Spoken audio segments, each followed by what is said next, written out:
Yeah. We'll start in a couple minutes. I'm on the... Just kind of just get warmed up. And, Okay. Oh. Weird, strange creature disappeared. It's a black screen. why is it a black screen? That's weird. Oh, There we here go. comes Quiet Dog. This is Doing Quiet Dog. well. Yeah.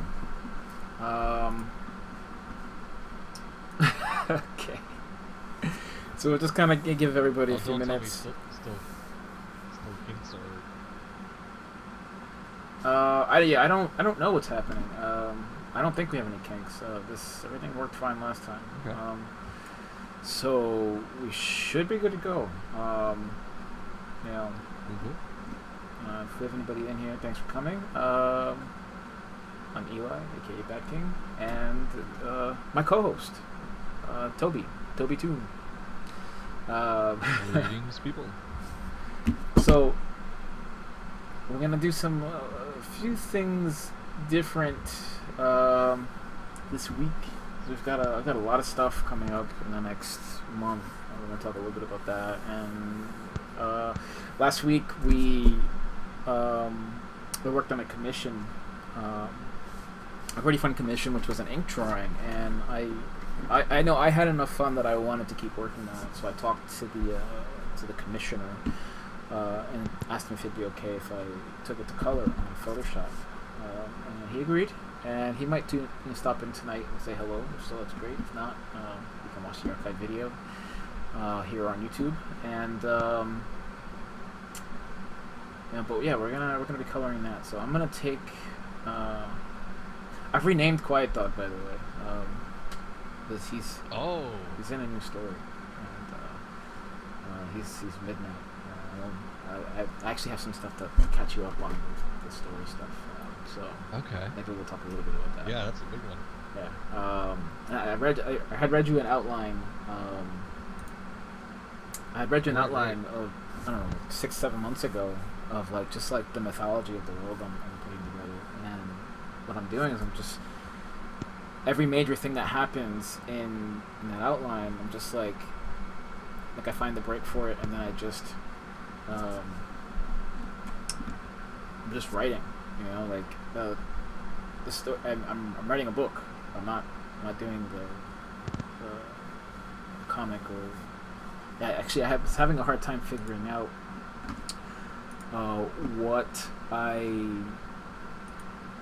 wanted from this story. I really didn't know what format I wanted to put it in, and I was just like going over notes and. I don't really like the pop-up chatter right now.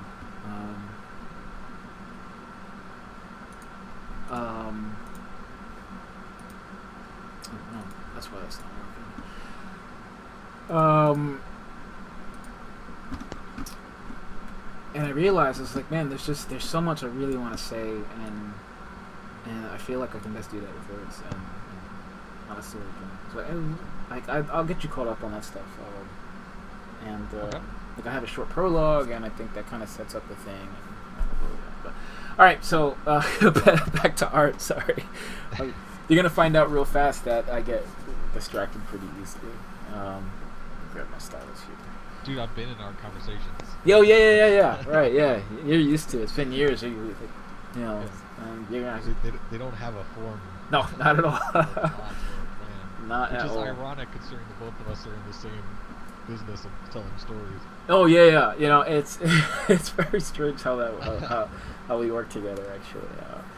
So let me give you guys a little background on Justin and I. Justin and I have been friends since freshman year of college, like 6-7 years ago, something like that.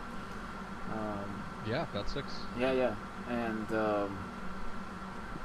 yeah, that's pretty much it. I knew how to pronounce your name correctly, I think. Yes. And so you could pronounce my name and you were my age. I was like, oh, okay, you're not 18. Yes. That's awesome. That's right. I was like, you know what Thundercats are, and not in an ironic way. Sorry, I don't mean to disparage anybody who's younger than I am. I'm being an asshole. But It is a bit of a different deal. Like Yeah. when you're able to pick up the references someone drops, Right. instantly. Like So you know, we were speaking the tons same of people language. say references today that I do not get. Yeah. Um, So, so that was good. them internet's generations. Yeah, and then it turned out we had a lot in common as far as tastes and like taste for storycraft. So yeah. But yeah, we lived together for a little while. Totally different tastes and style. Like we both ended up in completely different directions. Oh yeah, completely. And you made friends, and I made people upset. Yes. And this is I used to joke. I was like, one day, Toby, you're gonna make something that you're gonna get an award for. You're gonna win an Oscar for it, and I'm gonna have to accept it for you because no one likes you. I'm kidding. Oh man. Okay, good. Go figure. Yeah. But no. Yeah, I think we even agreed that it was gonna be, like I was gonna give you the list of who to thank, and then you could just riff after that. Yeah. But this is college talk. Yeah. But it's all pie in the sky. So, Toby, tell us a little bit about yourself, because it's your first time on the stream. I mean, you've been in the chat before, and that was great. Yes. But tell us about yourself. Like, what are you doing right now? I'll put you on the spot a little bit. I mean, at the immediate now, I'm currently blocking in some storyboards for a project with a former coworker, hopefully future coworker. He's got a project he's looking to get up and running. He's trying to put together an animatic to kind of showcase the story, get some voice acting, get some drawings, kind of get the humor across.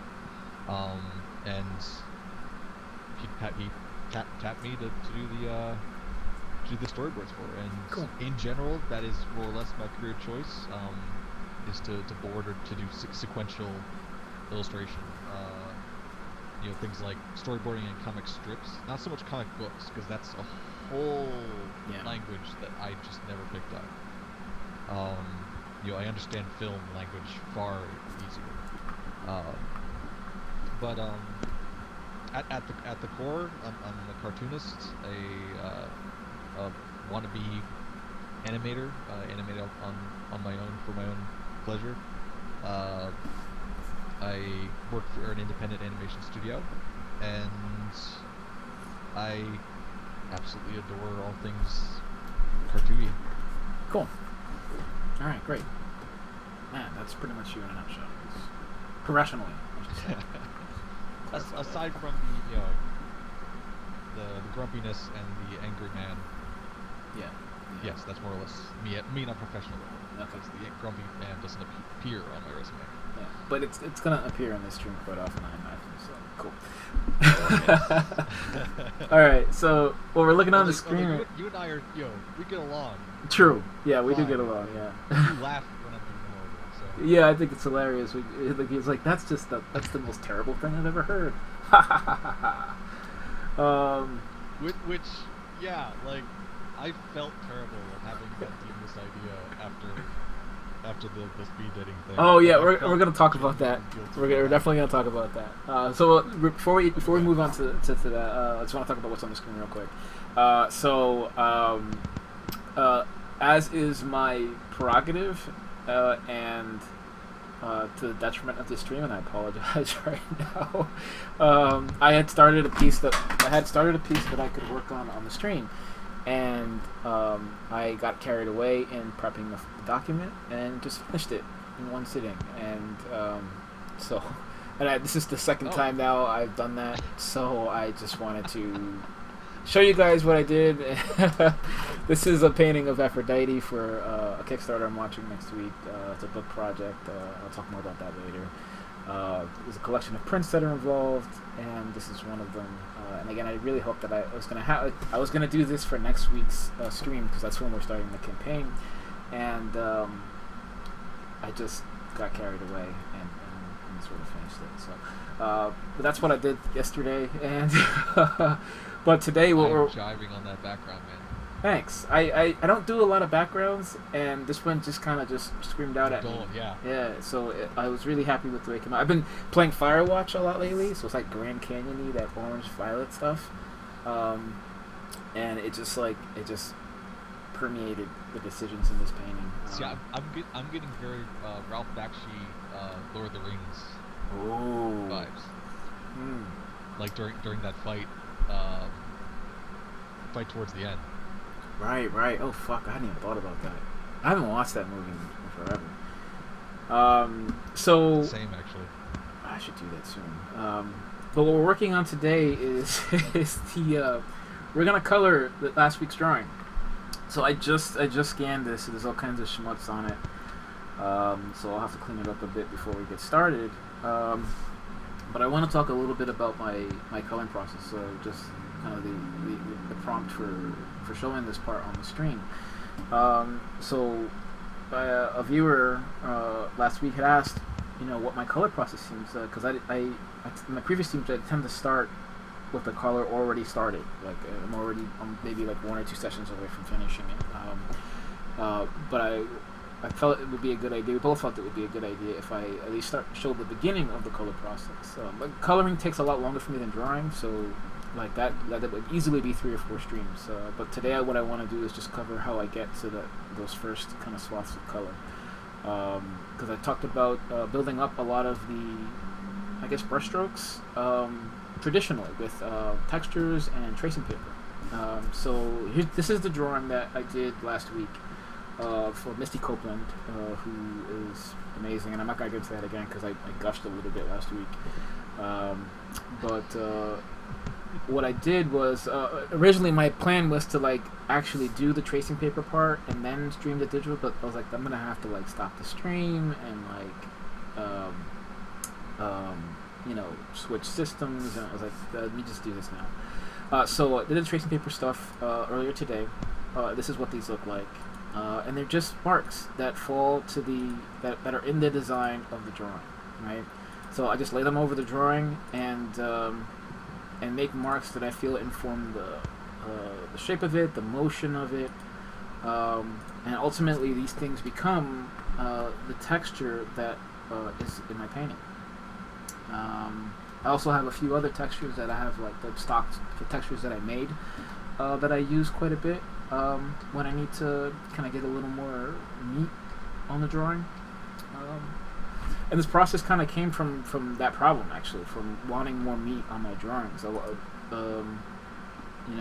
my work is,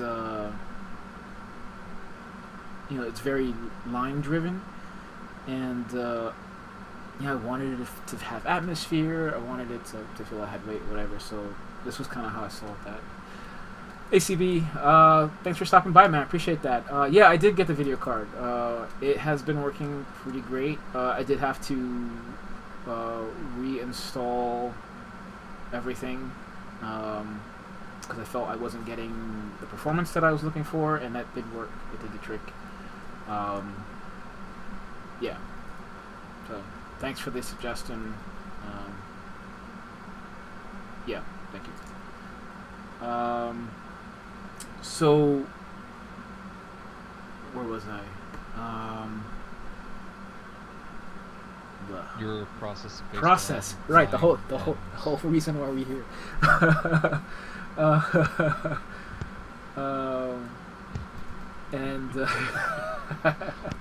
No, I mean, CB. I'm drawing at the same time yeah. as you're talking, and somehow it's really looking track. Well, I'm seriously, I'm super scattered brain.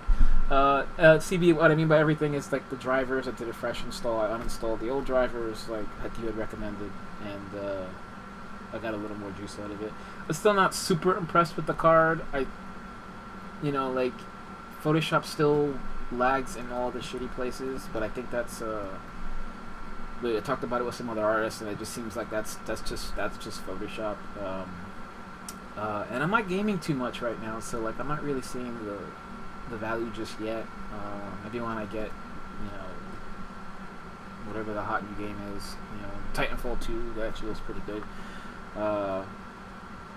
I'll see a difference. But like I tried it on Black Desert and it didn't look great. I mean, it looked way better than it did on the 550. Don't get me wrong. Like it was much better, but like I still wasn't hitting max settings or anything like that. So anyway, so yeah, so this process came out of a necessity, a need to have a more substantial piece at the end. And it's what's funny is that as I kind of developed this, I started moving away from the ink drawings, and I was just doing the painting part on Photoshop. And I'd actually forgotten how much I enjoy this part and how much it adds to what I think it adds to the painting. And it wasn't until this commission that I was just like really feeling it again. Because I used this process heavily for the book for Angelarium, and I got a little burnt out, I think, with that project and with the work for the project, because it's a pretty tight turnaround and anyway. So right. So I'm gonna clean this base image up now because I don't want this shit showing up later. And then what's funny is that I'll actually have to clean up the drawing itself before I send it to item.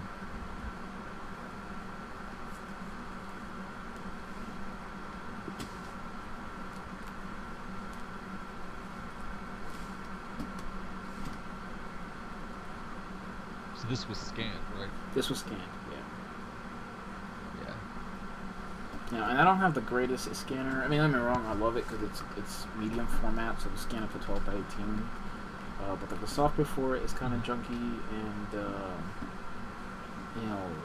the flap is black, so I have to like put white sheets of paper over everything so that it doesn't darken my scan. And I don't know why they did that. That just seems stupid. Right. But alright, so this is probably maybe it's well, if you're photocopying like a photograph, you kind of want that. But if you're photocopying something where you want some sensitivity to the color balance, then you probably wouldn't. Yeah, but it's not a photocopy. So it might be like it's not one of those all-in-one deals. It's just a straight scanner. Oh. But like it was super cheap. Like an Epson this size, it's like $800. I got this for $2, so no real complaints. All right. Is the erasing more satisfactory to you than messing with the levels? Yes and no. I find that if there's still some schmutz, oops, shit, I gotta close that. I'm gonna leave that up. If the schmutz kind of adds, especially when I'm starting to paint in the background color, but mostly right now I'm just gonna stop because it looks okay, and I really don't want to try too hard on that. I don't need to for this, because we're gonna fill this whole thing with color, so it's not gonna matter. If this thing was gonna be floating on a white background, then yeah, I would absolutely go in and futz with the levels, which honestly I'm really bad at. Like Pete has helped me a couple times because he knows this shit a little better than I do.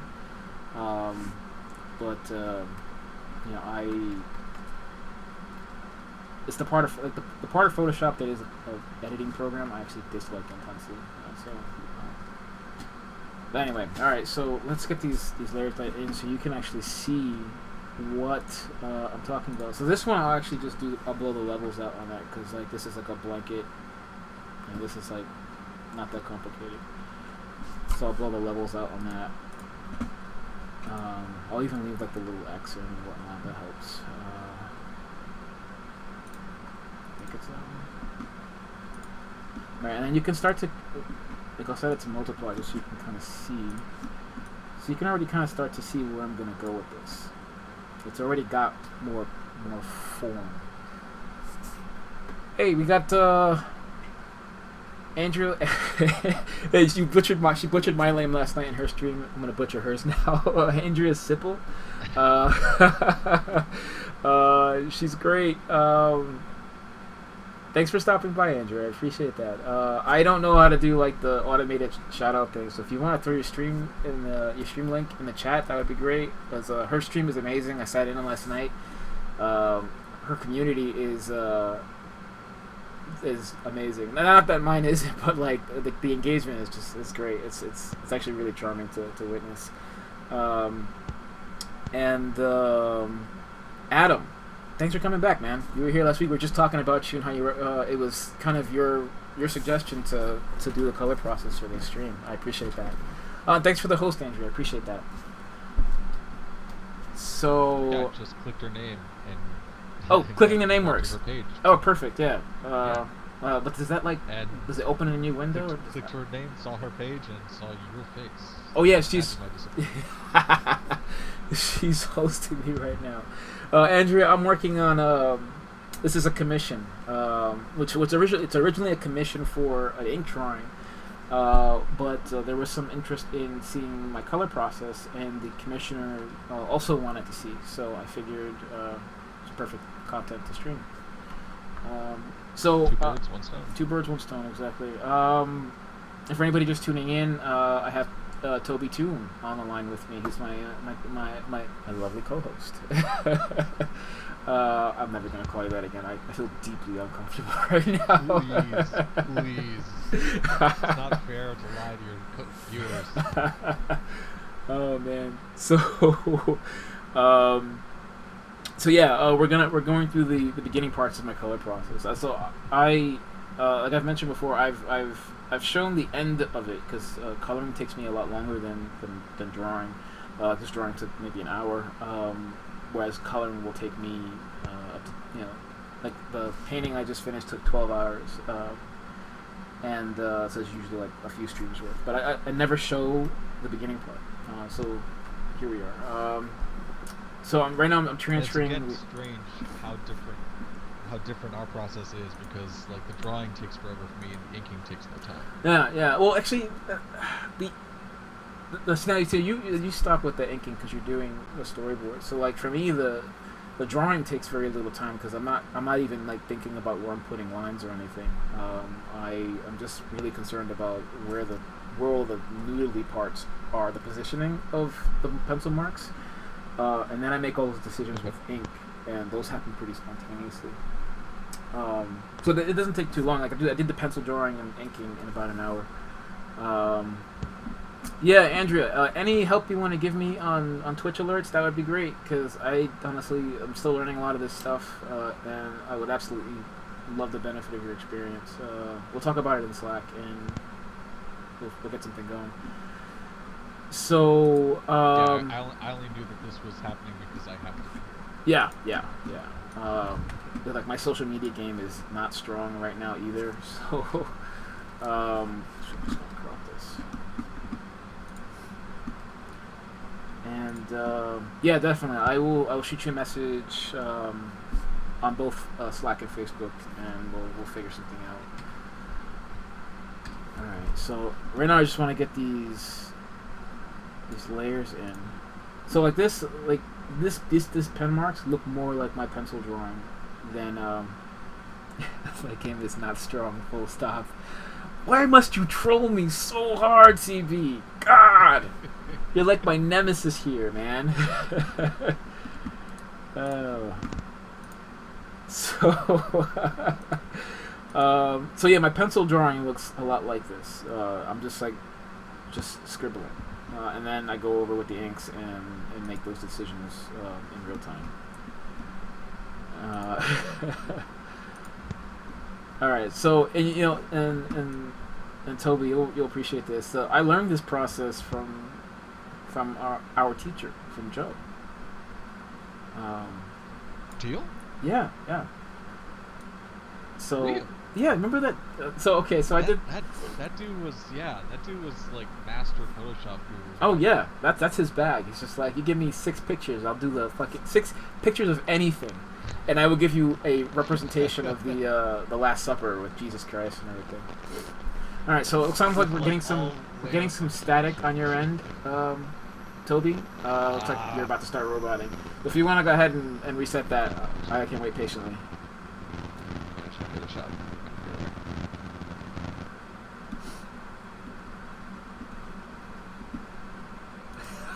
Sailor Moon transformation, yes. You know what? I gotta be honest. I know exactly what that looks like. I am not ashamed to say.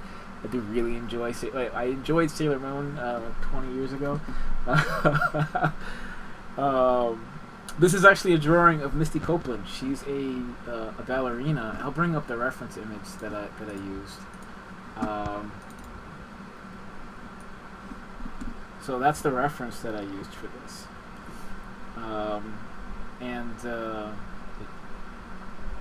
You know, with some changes, like, you know, there's still my marks and whatnot. Obviously, like, I'm really just trying to get the gesture, reaction in place.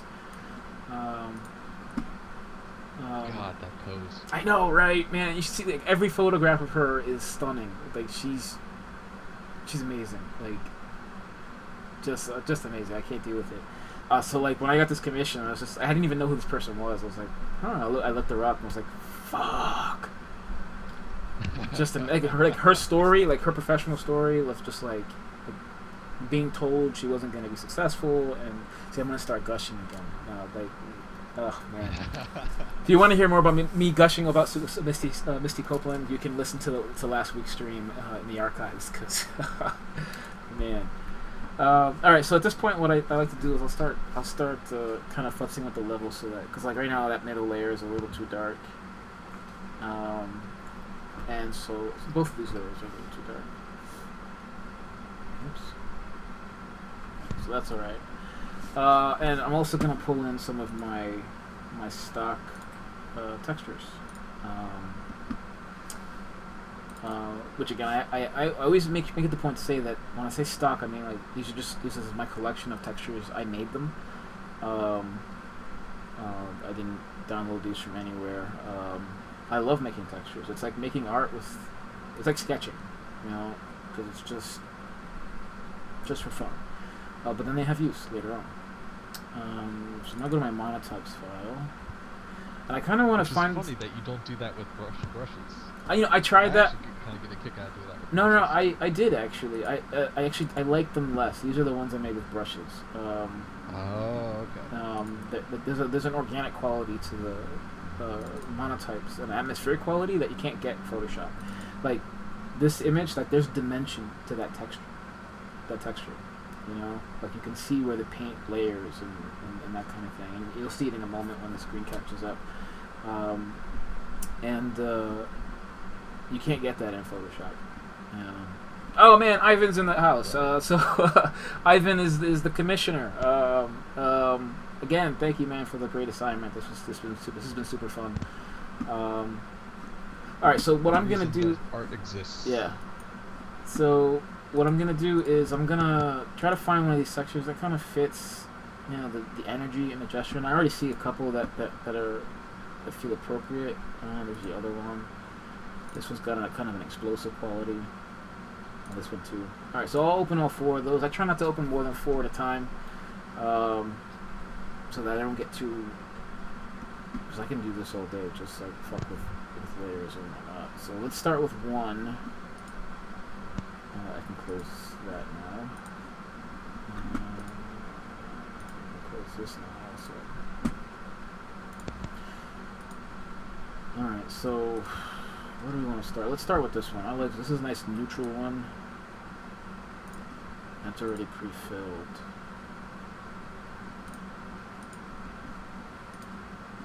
Alright, and we're gonna see what this does to it, you know, like we'll just kind of see how it fits. You know, like there's like already that's already got an impact, but it kind of obscures some of it. So yeah, I'll start like all erase out of it. Right. Contrast is a little close, yeah. Yeah. You know, like there's some air that needs to be up here. I really don't want to fuck with. Get the arms back in there. Get the silhouette back in there, really. You know, and that kind of gives me totally a Lilu moment. Oh yeah. Right after Corbin says that he loves her. the trailer for Dassan's new movie, Valerian and the whatever, that new sci-fi flick he's doing, is coming out soon. Andrea, I talk about Kyle's brushes on this stream all the time. I have all of them. They're amazing. yeah, so we'll talk more about those. Sorry, I didn't mean to. You keep trying to convert me on them. Yeah, I don't have the software. they're amazing. They're amazing. All right, so at this point, I'm mostly gonna add a little splash of color to set the pace there. So I'm sorry, Justin. You were saying I totally cut you off there. No, Oh. I don't think it was of anything of importance. Yeah, my bad. And we're using your alias, not your real name. My bad. I'm a terrible host. It happens. It happens. Yeah. Toby. Well, yeah, his new movie's like I coming said, out. it ultimately didn't really matter. In his new movie's Who's coming again? out. Like I don't know about this one. Luc Besson, Valerian, and the shit. Yeah, you wouldn't, because there hasn't even been a trailer yet. Like I follow the Facebook page, and you don't do social media. Fuck, it's based But on I'm an all old. about Luc Besson. It's Valerian. Yeah, exactly. It's Valerian, the City of a Thousand Planets, and I'm just gonna bring up some images, like some of the teaser images that have come up, so you can kind of get a feel for the tone. The trailer comes out in a couple days. People are pretty pumped. So I can drool. Yeah. So and it's like high, like so. This, I don't care what anybody says. Lucy was good. I loved Lucy. It's one of my. It's my favorite movie. So Valerian is based on a comic book by the same name, and it's actually the comic book that George Lucas ripped off for Star Wars. And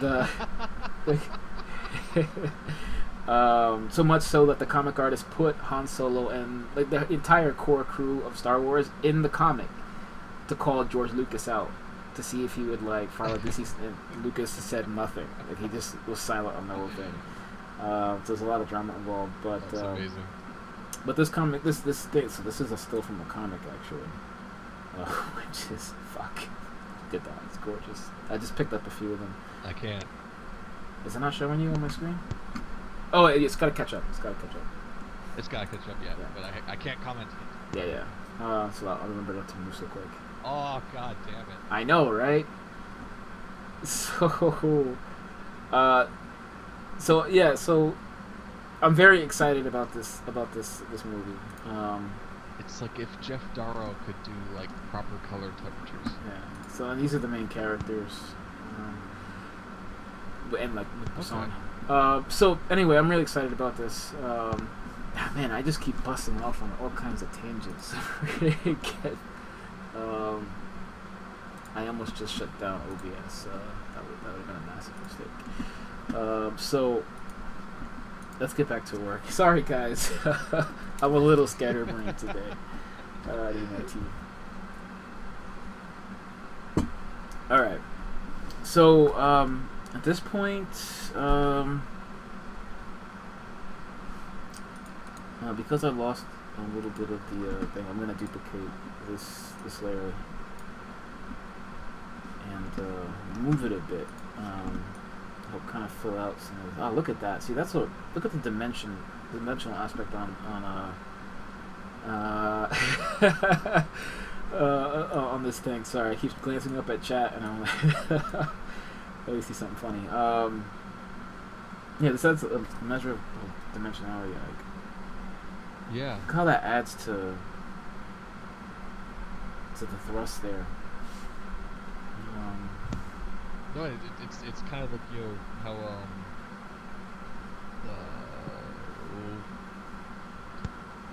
crap, his name just escaped my brain. What's he doing? Mike Mignola. Yeah.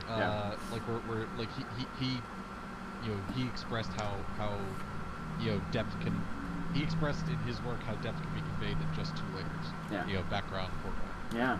And all that just involving black. That guy's a master. Yeah. I would love to meet that guy, pick his brain. So I'm really happy with the schmutz that's on here now, so we're gonna move on past this. And I'm gonna start dropping in some color. Actually, I don't do this often, but I'm gonna do it now because I'll add to the complete painting experience.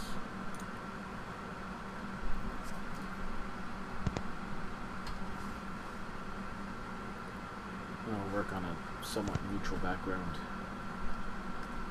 Oops. See, I have to do that because of my eyes. Yeah, because you're a mutant. Steve. Steve's... You're going to be getting my glasses though. Oh, yeah, I can't remember those. Steve, I am working. I'm sitting down, but I am working. Unlike you, who is sitting down at every convention I see you at, and doesn't work. It's just like, oh, I'm so tired. Let me get on you. So Steve's another one. Steve's great. Steve Najarian is just an amazing fantasy artist.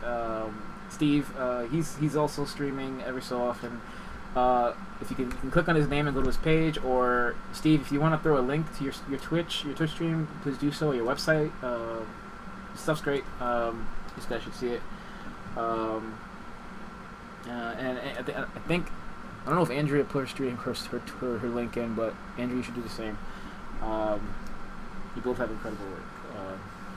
So, all right, so let's move on. Let's start painting. So I work a lot in different So layers. nice that you know incredible people. I wouldn't call them incredible. I call Andrea incredible. Steve, however, needs some polish. Well, he's already sucking up by hosting your stream. No, actually, we're starting a network. Steve and Andrea are part of this burgeoning group. We're gonna hopefully have scheduled content, and and then we'll all be hosting each other, so that our channels will always be streaming art and art making. I literally had almost this exact conversation with someone at the studio today. No kidding. Yeah, like they were expressing on how they were trying to explain to me how Facebook works and how how it's a viable medium of boosting and getting awareness out and like that. And I was trying to point out that ultimately it's still made up of mostly viewers and people, and so you can't really pitch to Facebook in so much as you can pitch to people. Because the people are what's behind Facebook, and I was trying to, I pitched to him like the idea of this opportunity for us small studios, us independents to kind of band together, as like a support and solidarity, group of similarly expressive and independent creators. Yeah. And that boosting each other carries the weight that a larger studio or a larger entity would rely on marketing for. Mm-hmm. Yeah, and that's So it's exactly what you we're back hoping to each do. other up. Yeah, and that's all it is. It's just backing each other up, and Yeah. it's That's so funny. yeah. So we're and I'm easily excited about this project because I have ideas for the scope of it and whatnot, and I'm hoping to kind of organize a meeting soon between everybody so that we can really talk about it and figure out what people, because I don't want to require anything from it. It's just you can get out of it whatever you put in. You only want to stream once a week, that's fine. I only stream once a week. Andrea streams 3 times a week. Her stream is very consistent. So she'd have a lot more weight in the schedule. So we have to schedule around that, so that no one was conflicted. Right. But yeah, it's I'm pumped to start working on this thing. I just need to make some headway on these projects before I can start devoting a lot more time to that. All right, so I'm dumping in some smuts here. Like I said, I work in different layers. A lot of it, mostly because it always surprises me, and I like that surprise.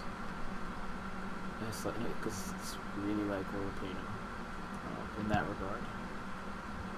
Yeah, the aspect of responding to what's happening. Yeah, exactly. I remember being a big part, and that was probably the biggest thing that you contaminated my processing with, because I inked that way. It's working. It's like I'm eventually going to become an artist, and it's going to be your fault. Yeah, that's what I set out to do many years ago. Oops. Oh, look at that.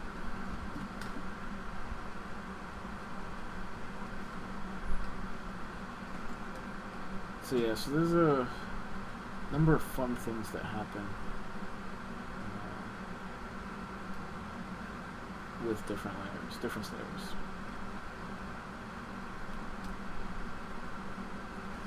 So this is maybe starting to get a little dark. Let's see what's up. A little muddy, I should say.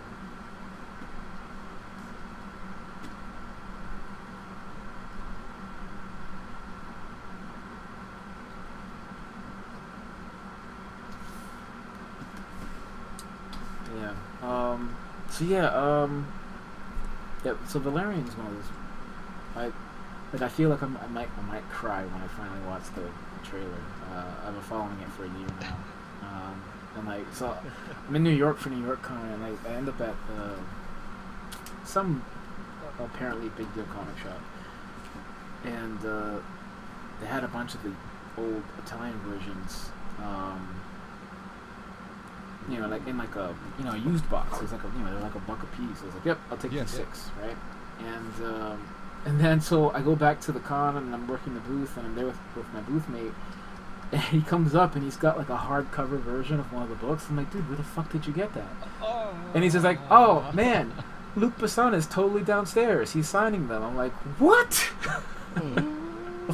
like oh my fuck, like what the fuck? He was like, yeah man, he just left. He was only here for today. I'm like, you motherfucker. Oh god. And he's like holding, and like, so he's like, and so he's a comic artist, and he was like, he's totally, I showed him my book, and he critiqued it. I got a critique from Luc Besson. I'm like, I'm just stunned. No words. Yeah. Yeah. So I was totally blown away by that, and him and the artist, signed it, and the artist sketched in it, and I was super jealous for the rest of the con about that. I gotta start getting some light in here, and that means color.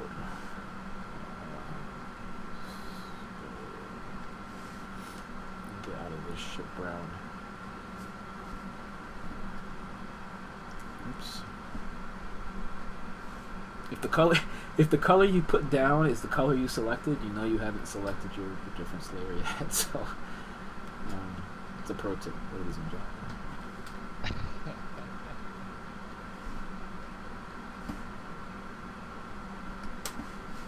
That green is not good. Oh wow! You just saw that, right? Yeah. That was not good. So there's a lot of meandering at this point. Like, I'm just like really testing out. Oh man, so I'm essentially looking for things that excite me.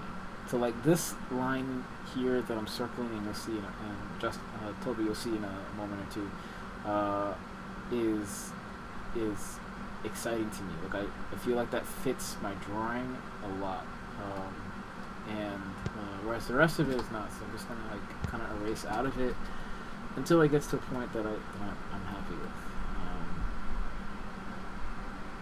There's some boopy, bloppy stuff happening, and I'm gonna try to preserve some of it.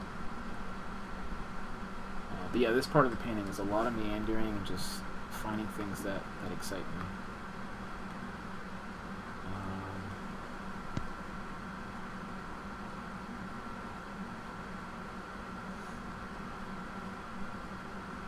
And so Andrea, you might appreciate this, but like this brush, it's not a Kyle Webster brush.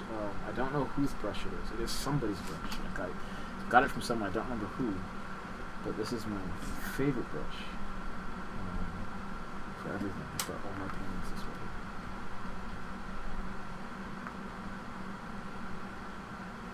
See, that little bit of pink is really going to kind of help communicate what I need it to in that kind of pelvis area. I had to change my nib soon. You have the stand that has all the extras in it. Yeah, but all the extras are just the default nibs.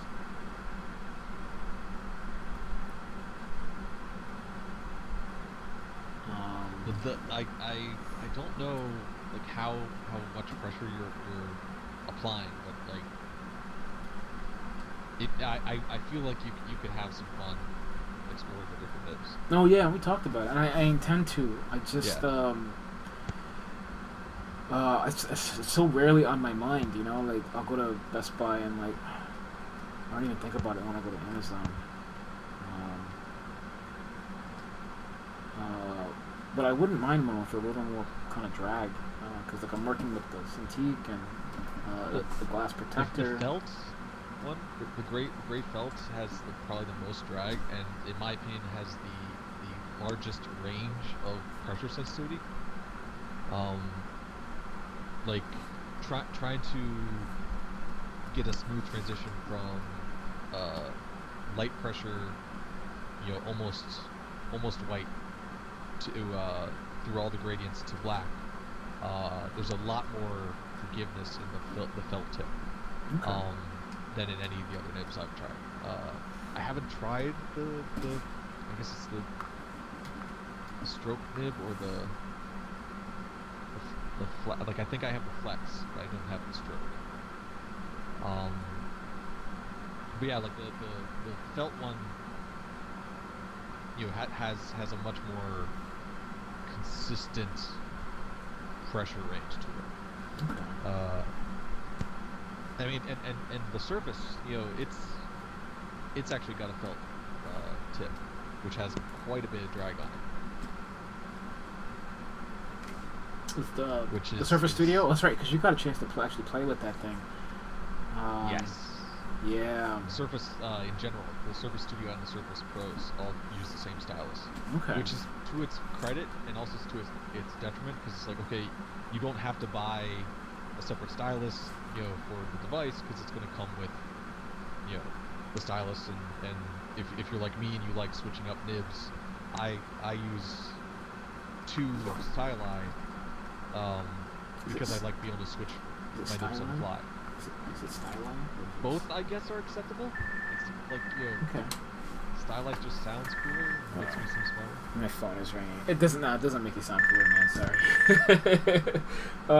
Give me 1 second. I'm gonna take a quick 3-minute break. If you want to entertain them with jokes, please do. You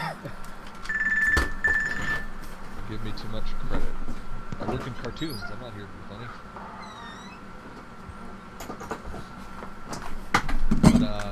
But yeah, for That- anybody. Never mind. I officially missed that call. It was an kind of important one. Let me text them back. Sorry, guys. I know that's super unprofessional to walk away from my stream, but unfortunately, it must be done. Is that a scheduled thing? Like, do you usually get the calls around this time? Yeah, I might have to. I notice you usually get the calls around this time. Yeah. You know what it's about. So yeah, Toby, if you don't mind, yeah, just if you want, like, just cover the surface. We're gonna go into that anyway, and I'll be back and I'll jump on that conversation. I wanna follow up on this call, and Okay. Yeah.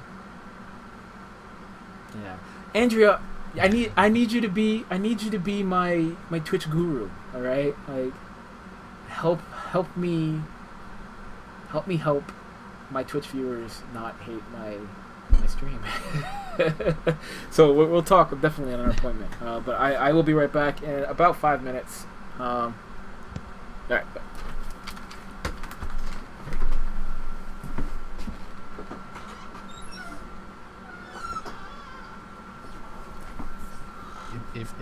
Image B?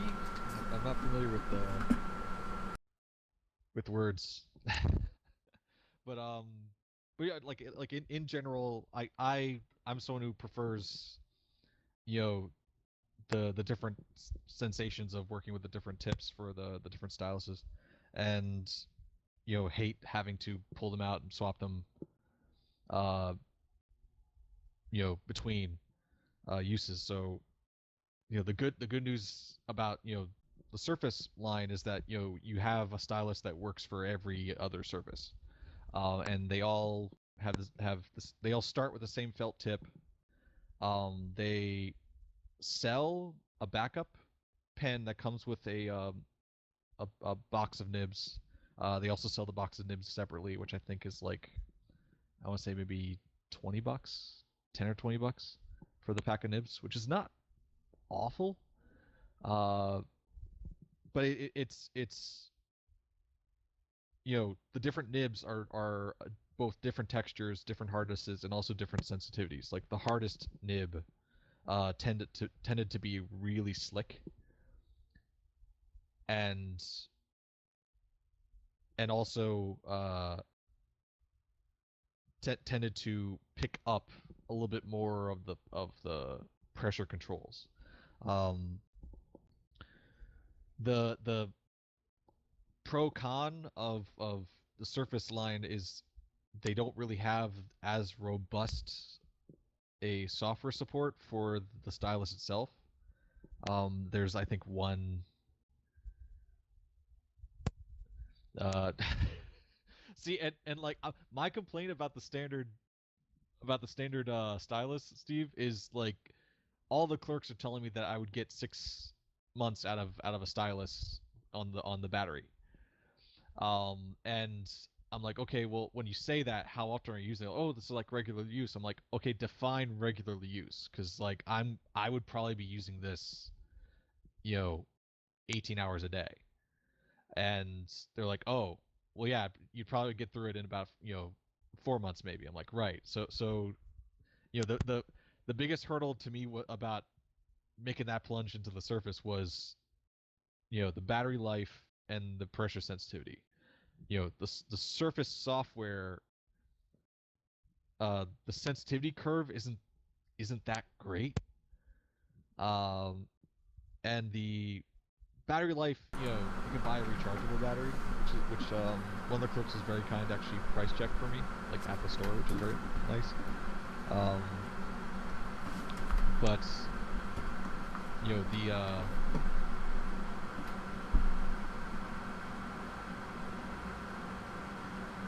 see, I've seen do-it-yourself like YouTube channels where people like do-it-yourself make their own nibs. Weed whacker wire. It's the same fucking diameter. Wire? Yeah, the wire you put on a weed whacker that spins around. That. Oh yeah. It's the same diameter as the nibs, and you can get like 100 yards of it for $10. Like. Yeah, and you can I guess like bind up some actual pressure difference materials. Like you can attach different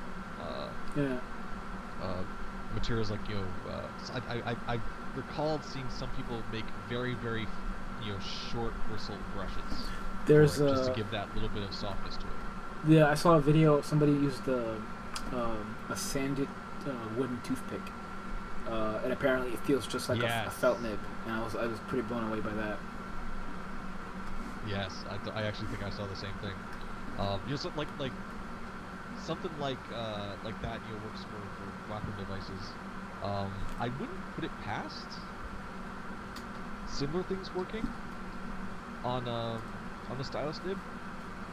I'm not condoning you voiding your warranty or anything, but void your warranty. It's all the kids are doing it.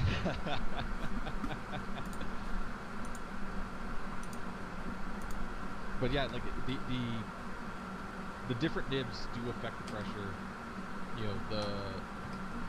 But the software that comes bundled with Surface is not, to me, robust enough to make it usable for finished work. Like I would absolutely agree, Steve, that it's fun for sketching, it's fun for like jotting down notes and writing ideas down and stuff like that. But like I need a lot of control, when I'm making, and it just isn't there yet on the Surface. I feel like it will get there because again, like Windows is partnering up with Wacom to make a lot of their device peripherals, and Wacom intends on releasing their own peripherals for the Surface, which cracked me up because the clerk was like, "Oh, I hate the Wacom, portable styluses because they disabled the touch function." I'm like, tell me more about this disabling of the touch function, because I would totally love when that would happen. Because I hate how the touch function works. When like they have good palm injection, but like you're never gonna get as much as you want if you're used to working on a device that automatically rejects your palm.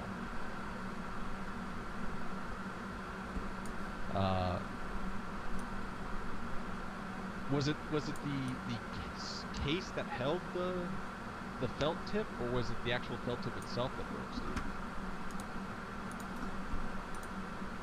Because like I at the store, like I saw the little black case that held the nib in place was broken on a ton of the styluses that they had on display, and like that made me very nervous because I'm a heavy-handed artist, you know, cause so you know the they're not cheap devices, but at the same time, like you're getting a you know drawing surface and a computer in one purchase. So you know that's kind of one of the better selling points for it. It's definitely not like I'd say pre-professional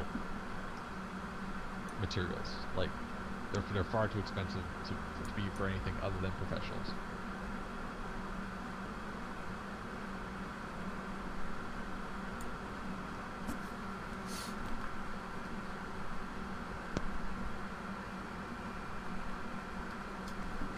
Oh crap! Like the outer.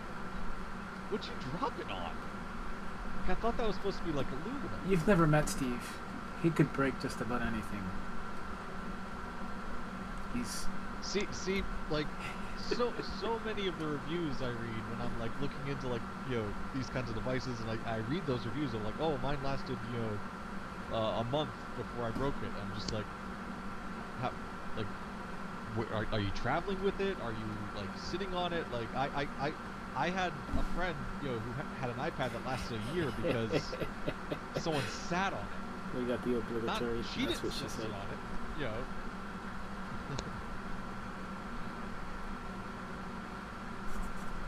So this just took. I'm sorry. This just took a weird direction. This one. Quickly acknowledge that. The HB is supposed to be like kind of the middle grade. You know, but like I don't like a ton of drag. So you know, I actually swapped out the felt nib for the standard for preliminary sketching. But like for when I ink, I use the flex nib, the one with the little tiny spring inside of it. You know, so like and it's funny because the way the different nibs on the Wacom work is like they're differing grades of the same experience. Like the felt is, you know, you have to press very hard to get very dark, but the transition from light to dark is usually pretty consistent because of how hard you have to press. And the difference in the flex nib where is much narrower, but you know, if you're someone who likes to ink and inks fast and like you know that kind of thing, it's utterly joyful to ink with one of those, at least to me. You know, so you know, because I on average tend to be pretty fast, so I'm heavy-handed and fast.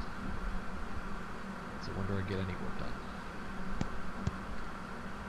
And I'm noticing something about this Twitch stream, which is that I can't read text chat on my TV because it's a shitty resolution. Ooh, that's not good. So I had to pull it over to my Cintiq in order to read what I have the times before typing. Ouch. You know what I do when I'm working on my other station? I will have my stream on my laptop where everything is being collected, and then I run Twitch on my iPad and I have that off the camera so that I can Oh. look at it. Gotcha.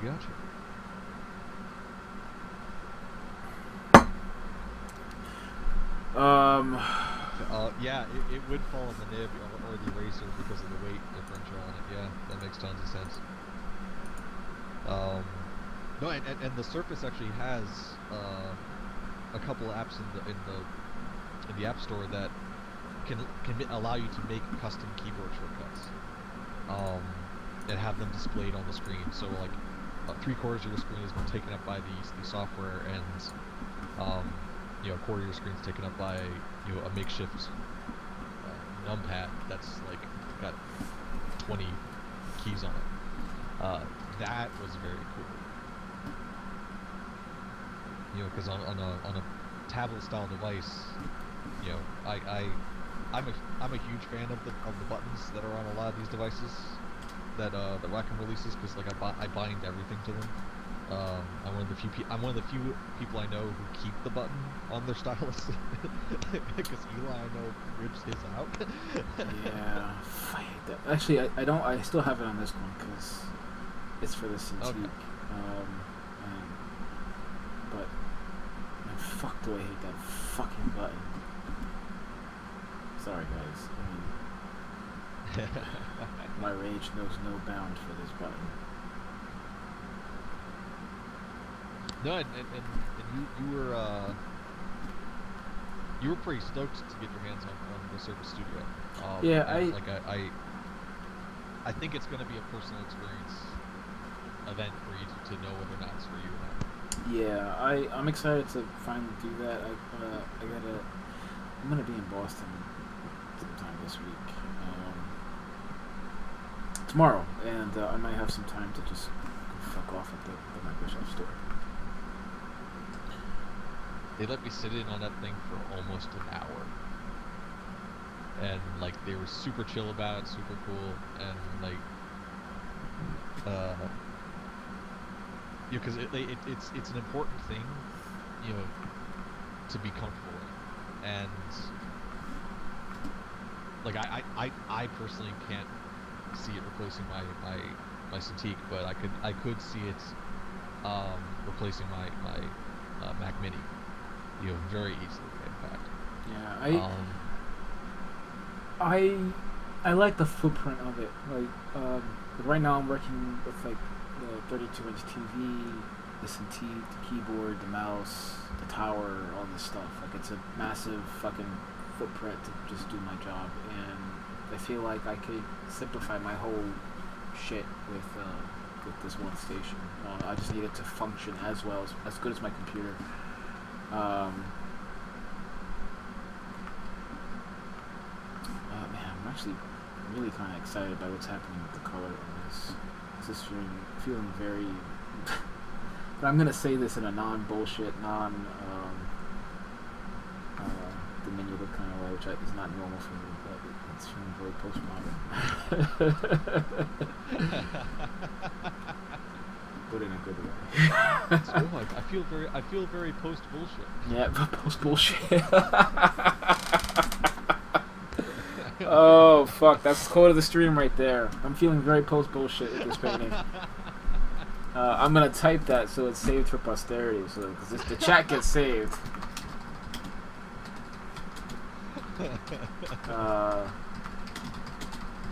So anybody who's got it on. Is it any wonder I left that school with no friends? I think I left with friends, like because you said all this shit, like you beat me to it essentially, and I was just like, all right, Justin said it, I'm good. I'm just gonna hang back and just read it easy. I actually remember like a parking lot conversation or something like that, and you had this like completely astounded look on your face because I wouldn't shut the hell up. I don't even remember what the conversation was about. It's just like I vividly remember looking over to you and watching your face just go from like surprise to joy. I don't think that was in the parking lot. I think I was saying stuff that you did. I think it was and I repeatedly tried to remember the story you were telling. I think it was in the computer lab, and you were Oh, okay. talking to some girl about dating assholes, and you said this thing about I don't know. It was just the most brutal thing I've ever fucking heard, and I went from stunned silence to hysterical laughing at like that, and it was just it was Which is amazing. probably the only thing that saved the whole situation too. Yeah, it was. Oh, you must be joking. What, Yeah. Best friends laughing. It's like, yeah, No, it's like you best friend little, knows better. yeah. Little did she know, your best friend's a fucking psychopath too. Oh man, I'm a sociopath. a sociopath, right.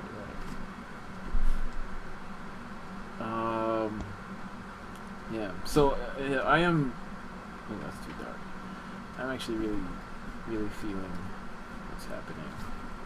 Let's move on to another. So See, Adam, I have this same nervous twitch of spinning, my pens. And the first tablet I owned, I did that, and totally will never do it again because I just got crap myself on how I could have potentially damaged it. I don't have the hand dexterity You're to saying do you that. But you keep a coin on you all the time. I do, but I can't do that one-handed flip either. And I lost that coin actually. Yeah, I left it in Florida somewhere. Okay. But That's a shame. That was a yeah, cool thing. I got a new coin. It's let me get it to the screen. It's my Angel coin. And it's got my art from the book on it. And you can't get these anymore. It's a memento of the process. So yeah, it's a nice heavy challenge coin. But I don't carry it with me.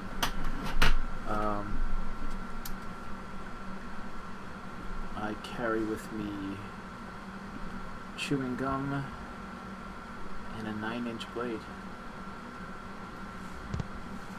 Yeah. for And one the get- heart and the dreams of all the children, who have No. Christmas witches. No, I eat those for breakfast. They don't smell good. You're still carrying them. You're just carrying them in your stomach. Yeah.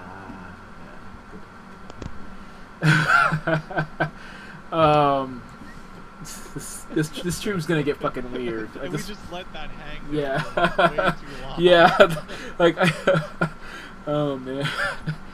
But that's okay. I like that this stream is gonna get weird.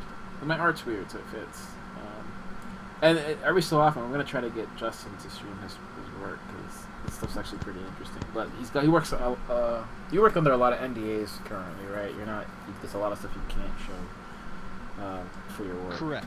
I can still do personal shit, either do a Clockwork Tom thing or Ooh, yeah, that'd be cool. Clockwork Tom's cool. a Spoons thing or something like that. Oh, speaking of which, you and Andrea are actually in the same field. She works on, or she worked on, I'm not sure. And Andrea, clarify me if I'm wrong. Archer.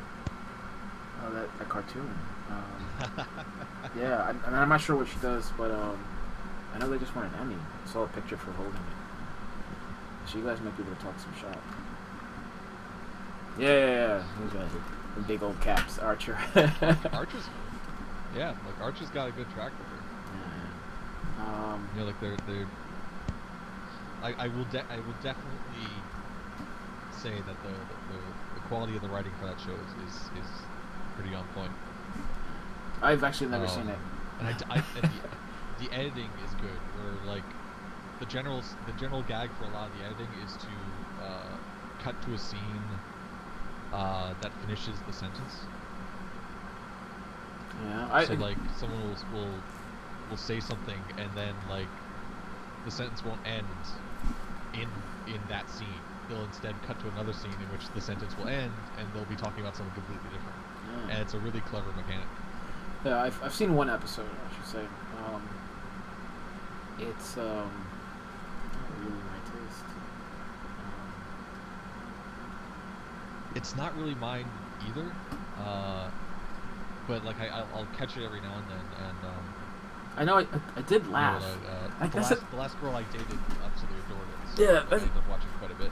I had a weird experience with Archer. Like I watched the pilot episode and I did laugh quite a bit. But at the same time, I kind of, I don't know. I don't know. It didn't feel like, I don't know. My experience was weirdly dissonant. I don't know. And I'm not more of just talking about like Andrew's work.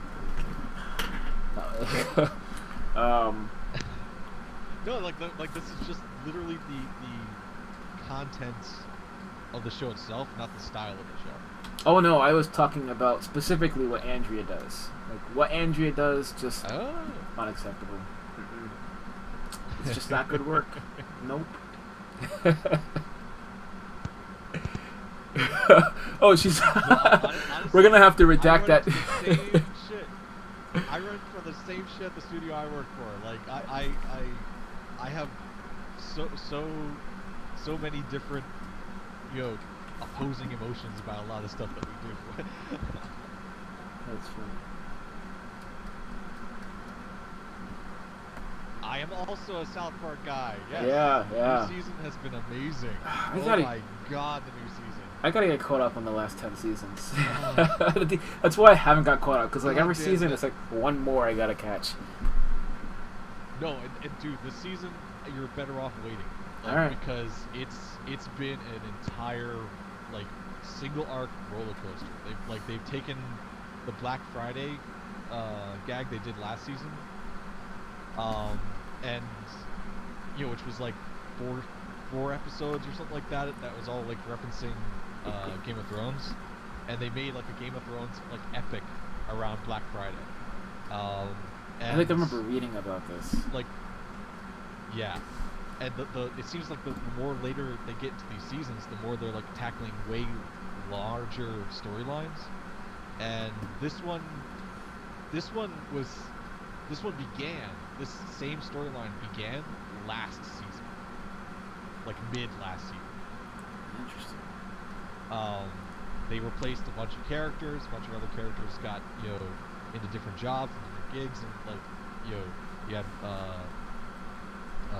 Mr. Garrison's like a political figure now, and so it's like, dude, spoilers. Come on, bro.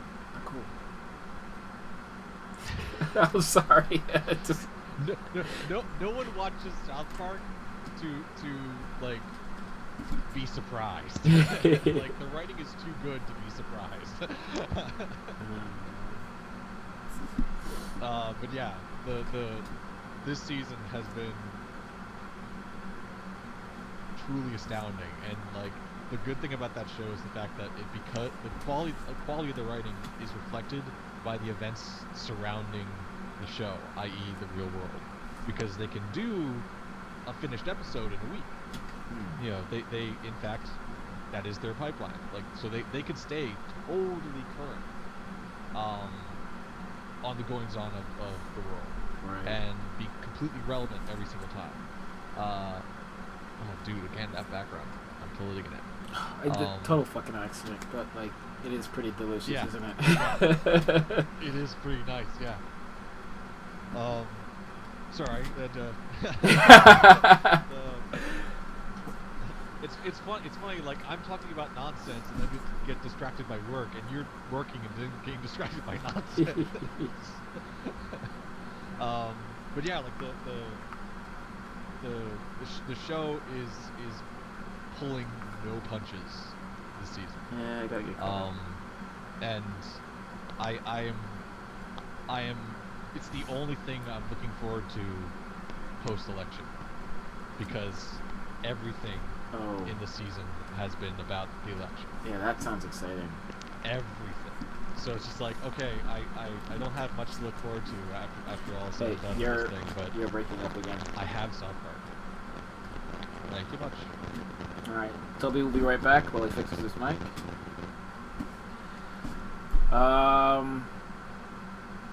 So I haven't watched South Park in a long time. But I've caught a few episodes, and I do really want to get back into it. It does look really good. I do love the way they make stuff. Speaking of making stuff, I need something. you guys are gonna find real quickly that while we're painting, Toby is way more interesting than I am. So I'm really glad he's here. So be sure to thank him for his participation.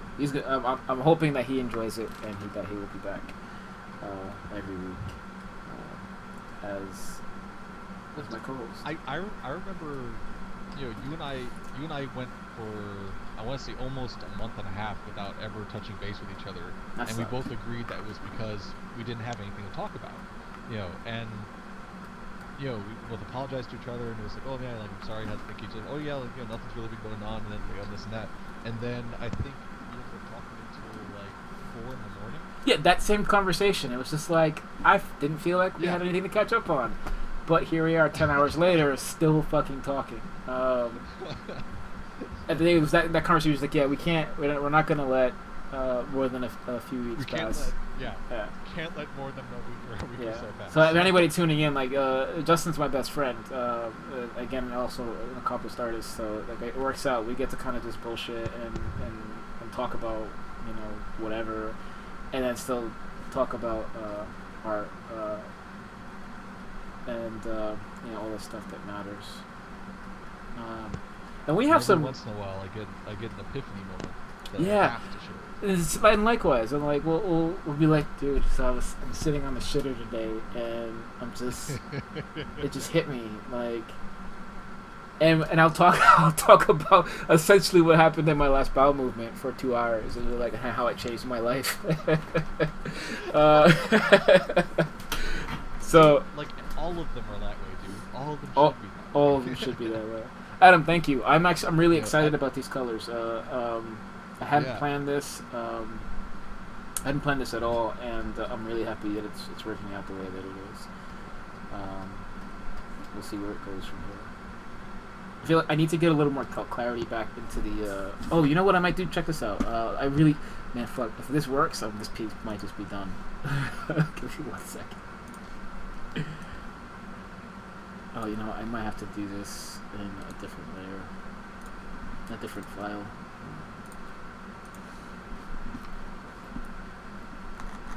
So, channels. Save often, kids. Oh, I haven't even saved that piece yet. Hold on a second. Fuck. This is literally the second save. Okay, alright. Alright, let me delete this. This looks stupid. But let me go back in here. I should try to get into the habit of every time that I save, I should tell you save. Yeah, that would be super helpful. I'm officially out of tea. I am too. Well, my tea went cold. I have water and whiskey. A scotch, I should say, not whiskey.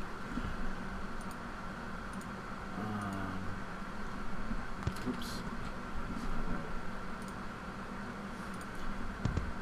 I don't know if I'm gonna hit the scotch tonight, though. I gotta be on the road at 7 a.m. To teach my class.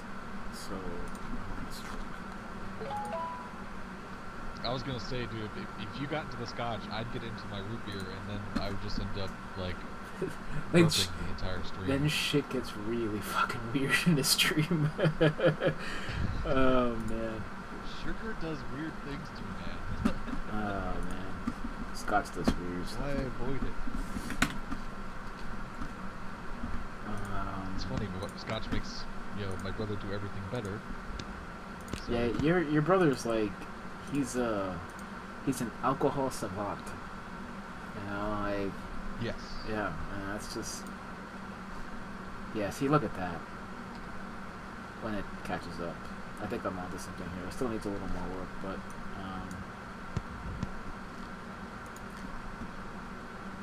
This might be close to finish. Way sooner than I thought. Ooh. It just like snaps together. I just looked up. Yeah, I just looked up and it's nice. That just snapped together.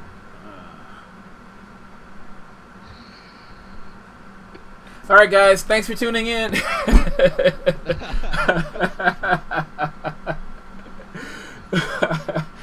Oh fuck, that black. I was really hoping it was gonna work this way.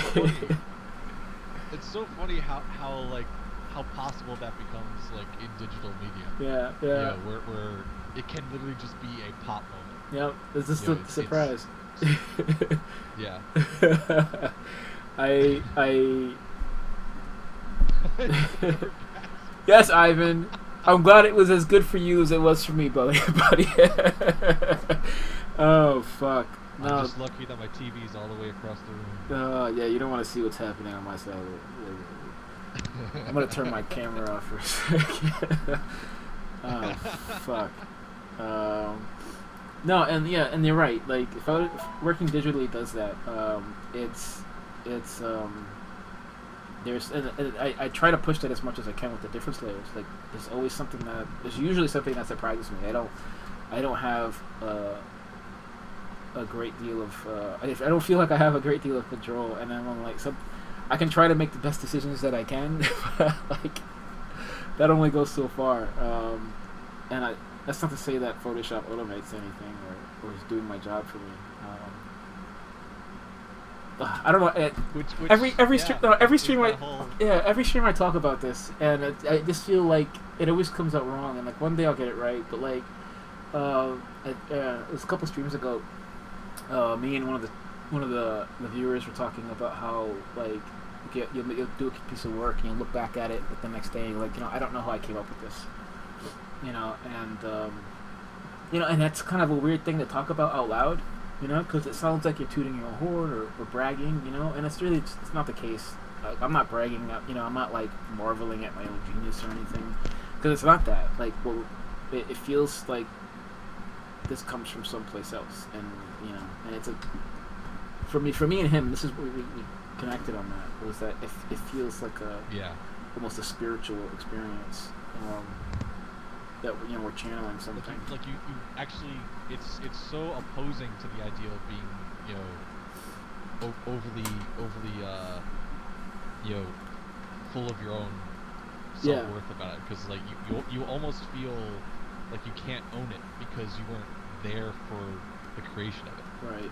But you were obviously there for the creation of it, because how else did this thing come into being? Exactly. And it's this, push and pull thing, and like there was a TED talk about something very similar, which was that creative people are not beholden to their talents; they're beholden to the demon, this outside thing. The demon. I saw that one. The thing, the monster as well, no, it's like, I did a little more research on that, and it's not demon in like the traditional,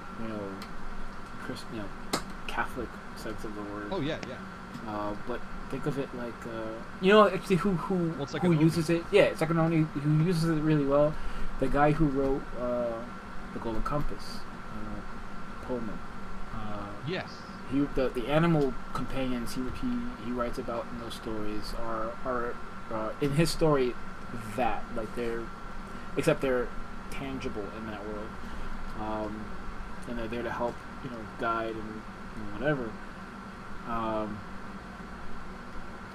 and it's the demon, and it's just it's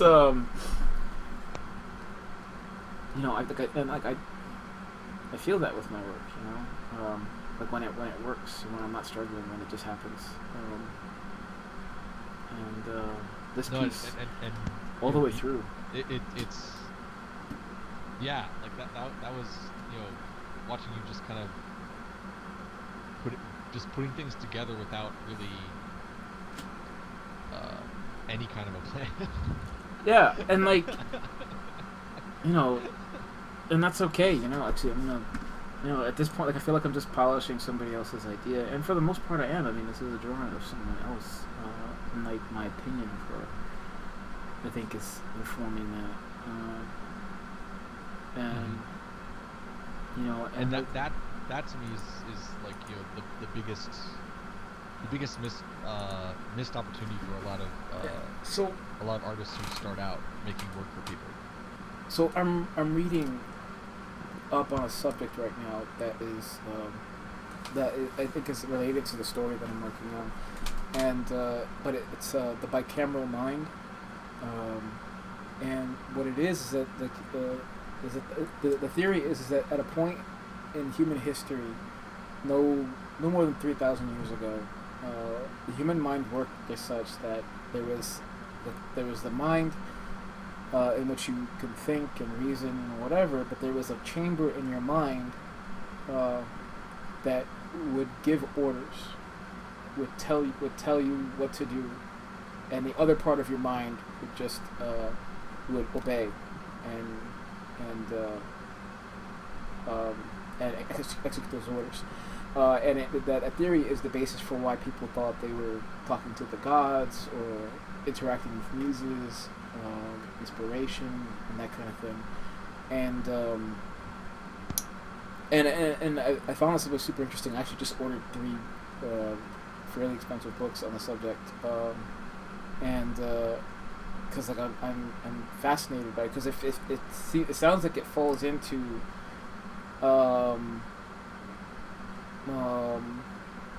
what we're talking about here with the demon. And I just looked at the chat, and I'm not sure, but is Hrabto Lesser, is that Jennifer? I don't know. I'm terrible with names. If so, I mean, either way, hello, thank you for coming to the chat. But if it's Jennifer, it's great to see you.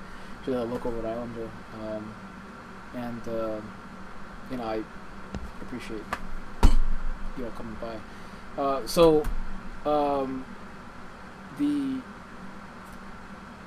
Awesome, great, thank you. I'm happy to see that you're here.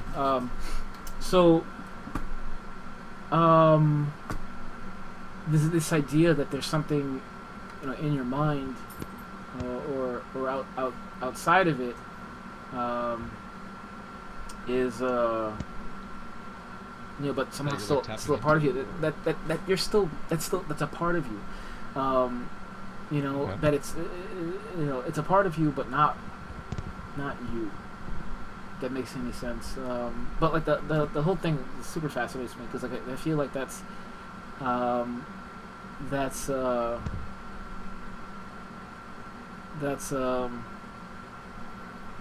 So it's like the ego, the id, the subconscious, and the superconscious. And this thing falls someplace now, and so the theory is that our consciousness, that subset, the id, the ego, superego, evolved out of that relationship between the two chambers.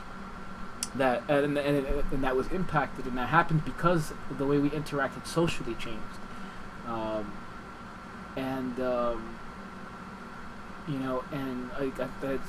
can't wait to dive into these books, because I just need to know more, because it feels like I'm studying what maybe artists go through. At the very least, it sounds like an experience that I've encountered while making work, and it's weird to say out loud, but like it's all super fucking interesting We stuff. say to each other all the time. Yeah, and this is Jennifer, I ordered the origin of the consciousness, and I'll link it actually. And they're not actually, that was not particularly expensive, so but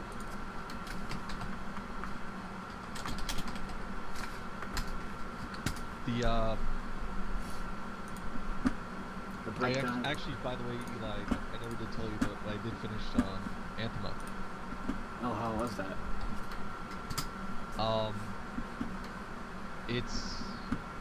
It's my Dune. Ooh.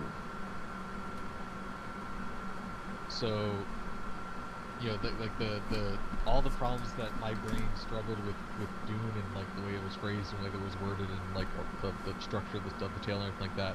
For some reason, Anthema made total sense to me from like page 1, even though the first chapter is all about semantics, which yeah, okay. Being something that would turn a lot of people off. Yeah, I was like, yep, yeah. I hear semantics. I'm like, yeah, that's Justin's bag.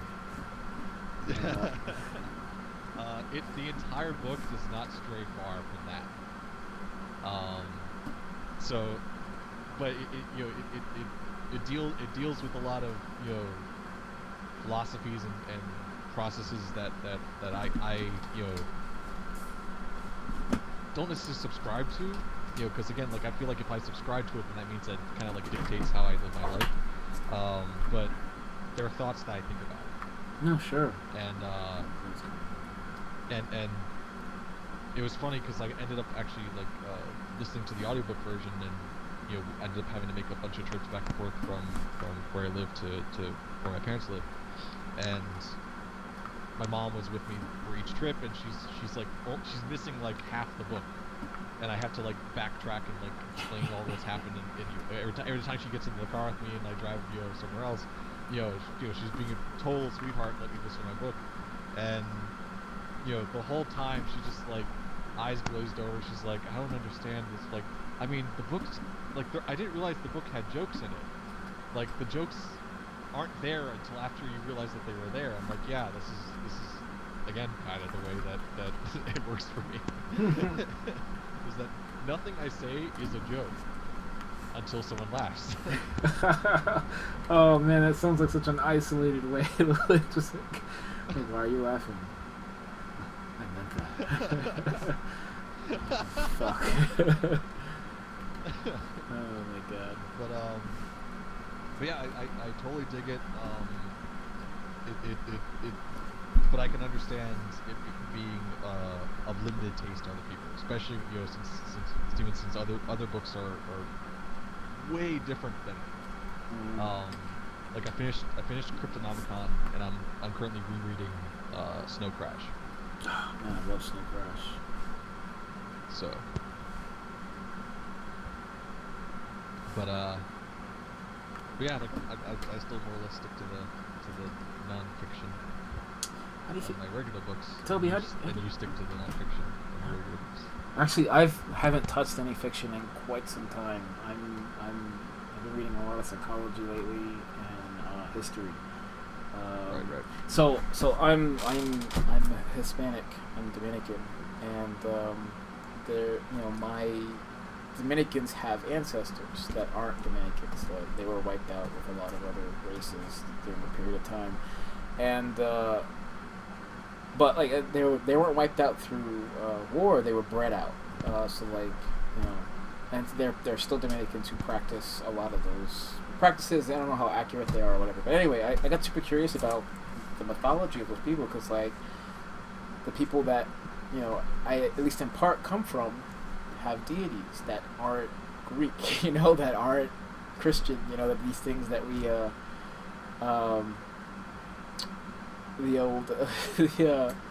that we're so accustomed to hearing about, and so I started researching that, and like there's this whole culture that I'm, at least like I say again, in part connected to, and I'm just like, I need to know more. So another one of the books I ordered was about their mythology, which I've only been able to find like Wikipedia entrances, and this book was more than I'm accustomed to spending on books. And if anybody knows me, I'm usually willing to spend quite a bit of money on books, but it's like this an opportunity to know more. Especially like, again, this comes down to part of this, the story that I'm writing. Like the story that I'm writing deals very much with the origin of the world, or a world, I should say,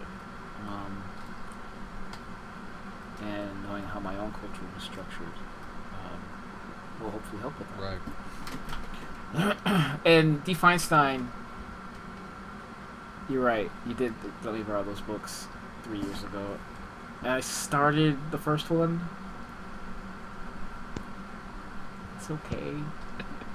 Like it's a good idea. Like it's a story about Data from Star Trek, from Next Gen, and I'm like, I'll read this. This sounds like a good idea. And like, but it's just really poorly written. As long as Lol doesn't show up on the cover. It does deal specifically with like the Data family, like lore. Fuck. And there's like 5 of them now. I'm like, I since can't when? do the Lol shit, dude. There's no Lol. No, there's no Lol's gone. This is years after that. But it's a really good idea, and I might need to just like sit down and really just absorb the book. See, like, what was it? Dying Earth. like the Dying Earth series is a really cool idea. Uh, that ultimately, I guess, like fulfilled the backbone of D&D's magic system way back in the day. But they are horribly written. No, you know what? Speaking of Dying Earth, I just finished. I did read a bit of fiction. So just reminded me. I read Broken Earth, the 5th season, The Broken Earth. Dude, Okay. really good. It's about a world that is it's Earth post our culture that ends at the end of every season. Like there's an apocalypse. It just ends, and so the culture has grown up around just surviving and how to pass down information between seasons, and it's fucking great. This is totally right up your alley, because it's a lot of just like lore and atmosphere and history.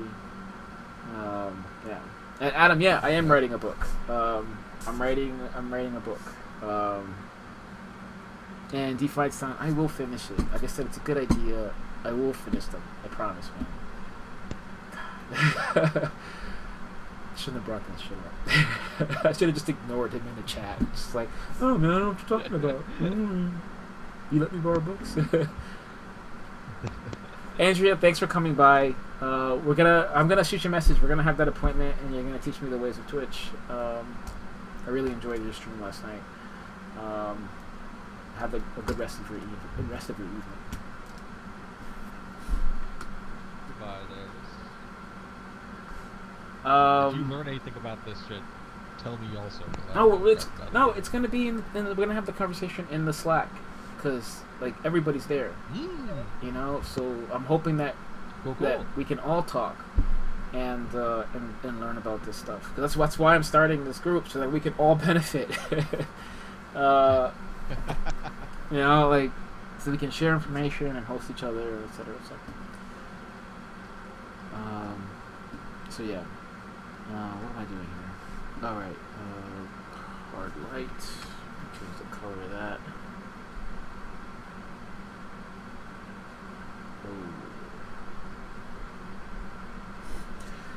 So,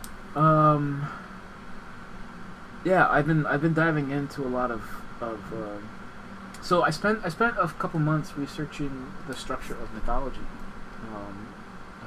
Right.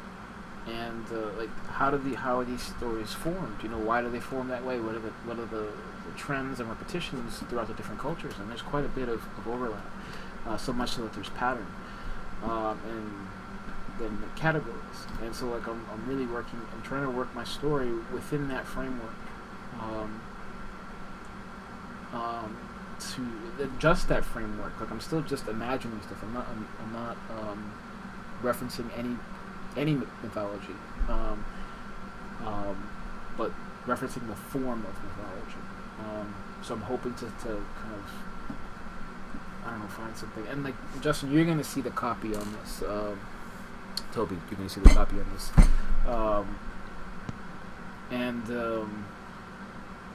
You know,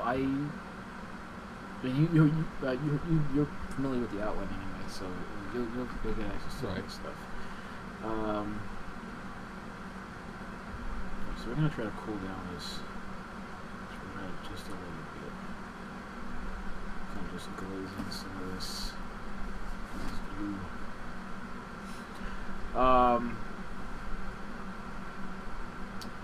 So yeah, I'm really excited about this story. It feels personal, you know. Like I feel like I'm writing my story, though my main characters, not me, and very female. It's a good place to start. Yeah. So I'm excited to. It's not the only place to start, but it No, is a good place yeah, to start. yeah. I'm excited to make some progress on it. And actually, I'll have a little bit of time this month to just devote to it, which I'm really excited about.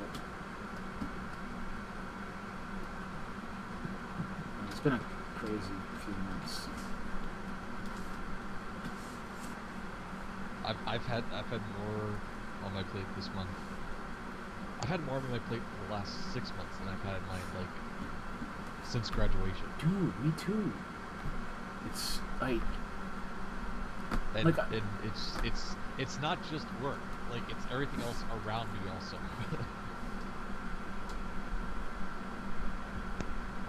it's, yeah, you know, I agree. Like, and like we've had the conversation in the catch up, you know, what's going on, so we don't have to rehash it for our lovely audience. See, that feels more comfortable saying lovely audience, not lovely assistant. I was your lovely co-host, not your lovely assistant. Right, because you're not my assistant, you're my co-host. I'm not going to get sawn in half for nothing. No. Nice. No, but yeah, it's weird. Like, I mean, I had all these conventions and whatever. We've talked about all this stuff, and the details are not super interesting to people not experiencing it. But yeah, it's weird how it all happens at once. That segue about conventions. So do you want to hear my devious idea?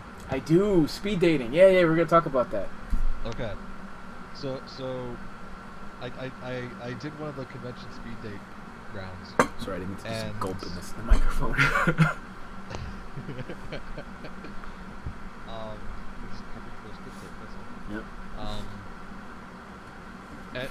And while you know, a lot of the girls were you know, very nice, very pleasant to chat to and everything like that. Like not many of them were particularly interested in, you know, me. They were more like, you know, so it more or less made me the responsible one to kind of carry the conversations for the majority of the Sure. speed date thing, which I'm fine with because I can carry the conversation. With anyone. And again, like, I'm a total stranger to them, and like, I absolutely understand the position that they're in.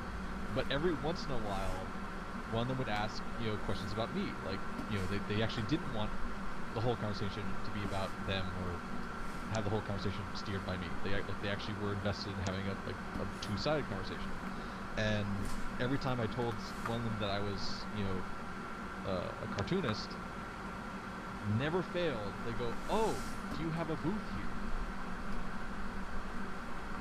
So I had the devious plan, which was to essentially pimp myself for you, to go to these speed dating things and say, well, yo, I'm sitting at like Eli's booth.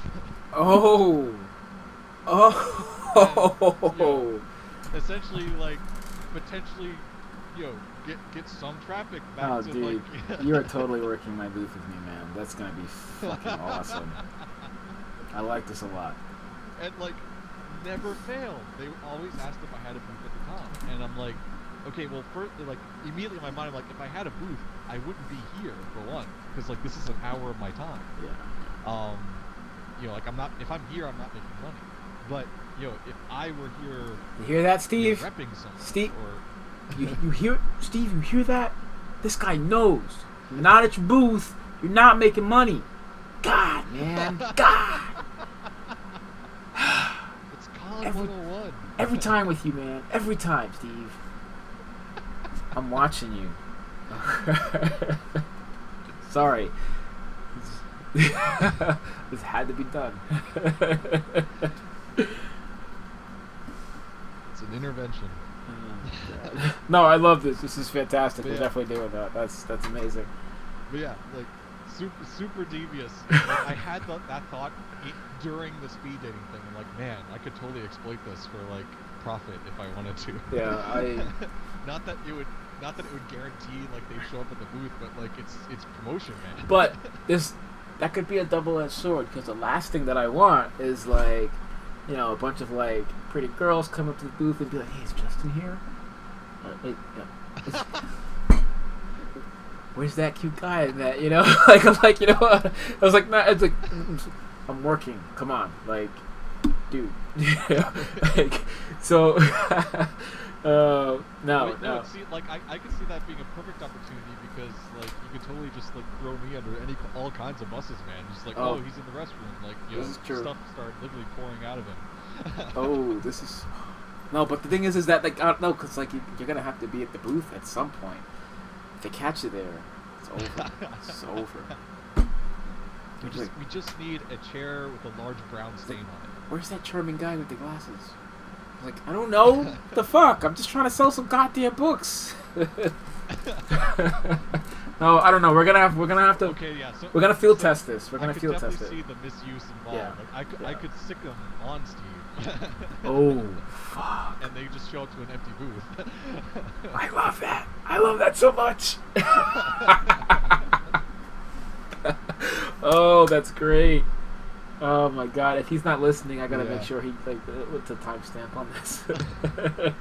Hour 45 minutes in, he's gotta tune into that. That's great. I love that. Toby, I real quick. genuinely felt guilty though. So. If you need a break at any point, you want to get some tea, say so. We can break at the same time. Just let me know. Oh, give me a heads up if you need a break too. Again. Like I'm about halfway through my water, so. Yeah, I'm about there too. I think I'm fine for now. But yeah, you can also make that call yourself. That's so I'm gonna put a little more onto this piece, so the black was a little richer. Do some red in there. I'm kind of happy about that too. Adam, thank you. I am happy with the light also. Yeah. I totally agree with you, Adam. I just clicked over and it's coming together. Yeah. So it's funny, like, half an hour ago I was like, this piece is done, but no, there's still some things I can do. I'm not totally absent in this process. No, the idea of pretty much, I would say, encapsulated it with the idea of, at this point it's just adding polish. Like the idea is complete. It's just And Ivan, and getting that thing to it. So. No, yeah. Ivan, once this is finished, I will mail you a print of this piece. No charge for being such a good sport about this. But it won't be. I won't send it with the drawings because I don't know when I'm gonna print this. I gotta figure out how this fits into. I don't know, it's my business strategy. I don't even know if we gotta talk because. Yeah, I don't know how I feel about selling prints of someone's commission. It seems impersonal. I don't think I'm gonna do that. Honestly, I think that's. I kind of felt the same. Yeah, I don't think I'm gonna do that. That seems skeevy. So I'll run off a print for you, and that'll be it. But I will put it on my website so people can see that it happened. I did a commission at a con, and all the other drawings I did at the con ended up being used for studio promotion and whatnot on like Facebook or whatever social media we had, and I purposely withheld the commission. Just because like that same feeling, just like it just feels icky. I did this for that person, Yeah, exactly, and I just feel like I would lose that connection with like someone who's supporting my my career, all that shit counts. I'll run one off for you, and then call it a day.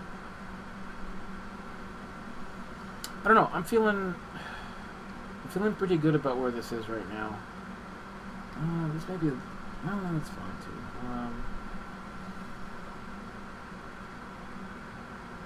Yeah, I kind of like this. Man, I'm really happy about this background. It feels like inky and delicious. Like this used to be fudge or something. I don't know. Eli's edible arrangements. $1 million idea. Edible fucking art. Run this print off, roll it up like a fruit roll up, and that shit. Fruit roll up. Yeah. Hells yeah. Now I'm talking about the whole new art experience. And then they gotta come back to me. They're like, around my finger. make a fruit roll up finger. I ate my print. I need another one. Boom. Return business. Again, going full like Murray Sindak. Like he loved it. He ate it. Yeah, exactly. That I'm all about it. All about it. Oh my god, we're fucking knuckleheads. Yeah, so I'm good with where this piece is. So Pizza Prince. Oh, Pizza Prince copyright Eli and I. I'm stealing that, Adam.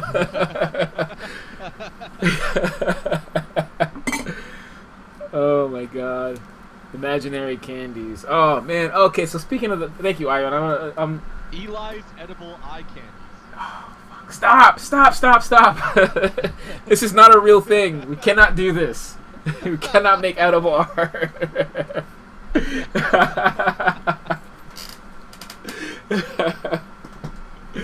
Oh fuck.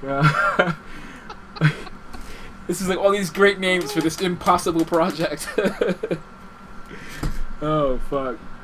So speaking of imaginary, the imaginary things thing that I do has been picking up a little bit, and it looks like there's gonna be a book for that sometime next year.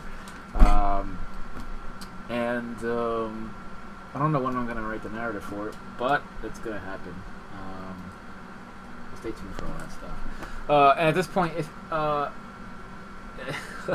I really hope you guys are having a good time. I know I am. Justin, how are you feeling, man? I'm working and chilling, so having a good time also. All right, good.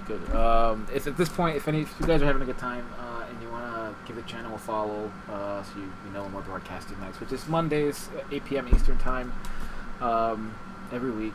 That's a weekly show. And if you want to give us a follow, that's great. If you already follow me, you want to recommend it to somebody on Twitter, please do. We appreciate the support. We love you people. Yes, we do. What are wonderful. This is why I bring Justin on, because like he's got the voices. Me, not so much. I barely speak English. See, I speak it fine. I just don't understand it. Yeah, that's a weird problem to have.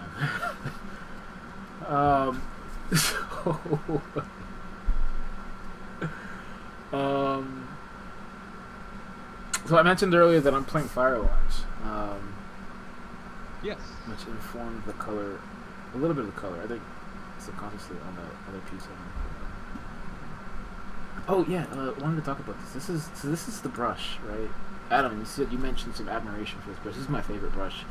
And if I knew where I got it, I'm gonna find out where I got it, because I feel like I got it from someone. I feel this person needs the support, because this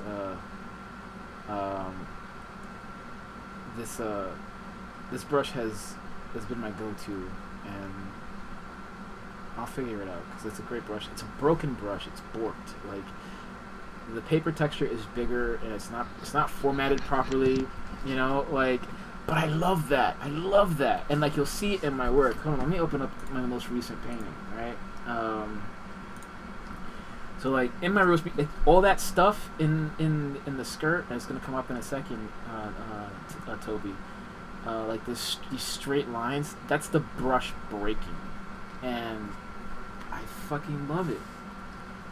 And it's just such a great brush, and it's soft and tonal, and it feels like painting with a cloud. And then if you make it smaller, like, it can get really hard lines, like, it's super versatile, I love this brush so much. And you know what, I'm gonna find out. I'll find out next week. I will I promise I will have the name of the person who made this brush. This person needs our support, because they made a great brush. It's a beautiful brush, and I love it. It's like, you can even fight the borking by just painting over it, so you can get some interesting shit out of that. I just love this thing. So I left this file up because I wanted to talk about it. Because Adam, you're not the first person to remark on the brush, and I gush about it all the time. Yeah, I love this Wow, brush. it gets so chunky Yeah. really nicely. I know. Look at that, man. And it's like super seamless. And then if you lift up a little bit, you get your edge back. You know, and Yeah. it's just this beautiful thing. You know, it's just yeah. I could talk about this brush all day. And I know, like, there's this movement. It's just like, it's not the brush, it's the artist. That's very true. Like, this brush isn't gonna make you a good artist. It doesn't make me a good artist. That's for goddamn sure. But you know, it's just so much fun to play with. Like, this is a fun brush, and it's become my go-to. Because like, when you're making your work, you should enjoy. If you have fun using the tools that you use, you'll have fun making the work that you Right. make. You know. Right. Like, You so, know, that's exactly what pushed me out of using Photoshop. that's what pushed me out You of know, using was, oil paint. You know, yeah. It's just not fun to use. I went to that conference in Pennsylvania, ElixCon, where I met Jennifer actually, and a bunch of other people. And like that place, that's a conference for traditional fantasy artists. It celebrates them, and it's just an amazing experience. I recommend to everybody. It's in Pennsylvania every year. But when I came back, I really wanted to oil paint. I was just like, I feel like I need to reconnect with that part of my training. And so I broke out my oil paints. I had a couple panels under my bed. I pulled those out. I got my French easel out, you know, and I just started painting. And I made a painting. I got halfway through a painting of like this woman and a figural thing, and she's carrying the moon. And I'm like, man, this is feeling really good. Holy shit, you know. And then I put it down for the night, and I came back to it the next day, and I was just like, what the fuck am I doing? Like, I don't know what the fuck I'm doing. I'm just fucking oil paint. And like, I'm trained as an oil painter. I'm just like, no, this is not for me. So I wiped the painting. I was like, I don't even want to look at this anymore. I wiped it away. I put my paints away. I was just like, man, I got a headache from the fumes. Like, fuck this, man. Oil painting's not for me. Oh. Like, so I love oil painting. I love it when other people do it. So I'm gonna leave it like that. But it was nice to like play with it, even just for a night. And like that same day, I got into Photoshop and I finished my Aphrodite painting, and I was like, yeah, this feels right. Like, this is how I want to make work. This is like, if I can do this in Photoshop, I don't need to do it anywhere else. This is how I want to make it work. You know, I'm happy with the journey that I'm on with Photoshop, and that's in large part to being able to have found brushes that I enjoy using. Hells yeah. The mystery brush, the Kyle Webster brushes are always fun to play with. My brush palette is all those brushes. There's so much. That's all Kyle brushes. You know, like I'm scrolling through it now, and it's, you know, I love this stuff, and it's like a tool for every job. Just love it. I'm happy to throw my money at that guy. Yeah. So like I said, I was playing Firewatch, and it's like Grand Canyon-y, and like it's a very, very beautiful aesthetic, and I think it infiltrated my. I'm gonna pour myself some scotch. It infiltrated. I got my bottle just for streaming. It's like anything larger than this, and this is gonna get really fucking ugly. So this lets me take very small sips, you know. Then I get replaced for being the angry one, and then you become the angry No, one. I don't get angry. I just get really sexual. I actually, yeah. I was your roommate. Oh fuck. You know, like that's the reason I have a padlock on my door now. No, yeah, it's a sleepwalk. You know, I don't always remember to put clothes back up. But you were always a gracious cuddler, so you know. Well, I get cold at night. You Yeah, know? yeah. You're like a big. I'm big furry. heat condenser. Look at that. Okay, alright. We're gonna pull back from that. That's TMI. Oh man. First one to pull back loses. Oh man. So What's stupid is that I play that game with everybody and no one knows I'm playing it. no, I know, and this was like I'd watch you in college, and like, and I'm just like sitting there, just watching you go back and forth in this conversation, and I'm just like, oh fuck, I don't think they know what's happening, Like, Justin, I'm thinking to myself, like, you should start laughing. They need to know that you're joking, and you're just serious. Just you keep going and keep going. I'm just like, whoa, this is.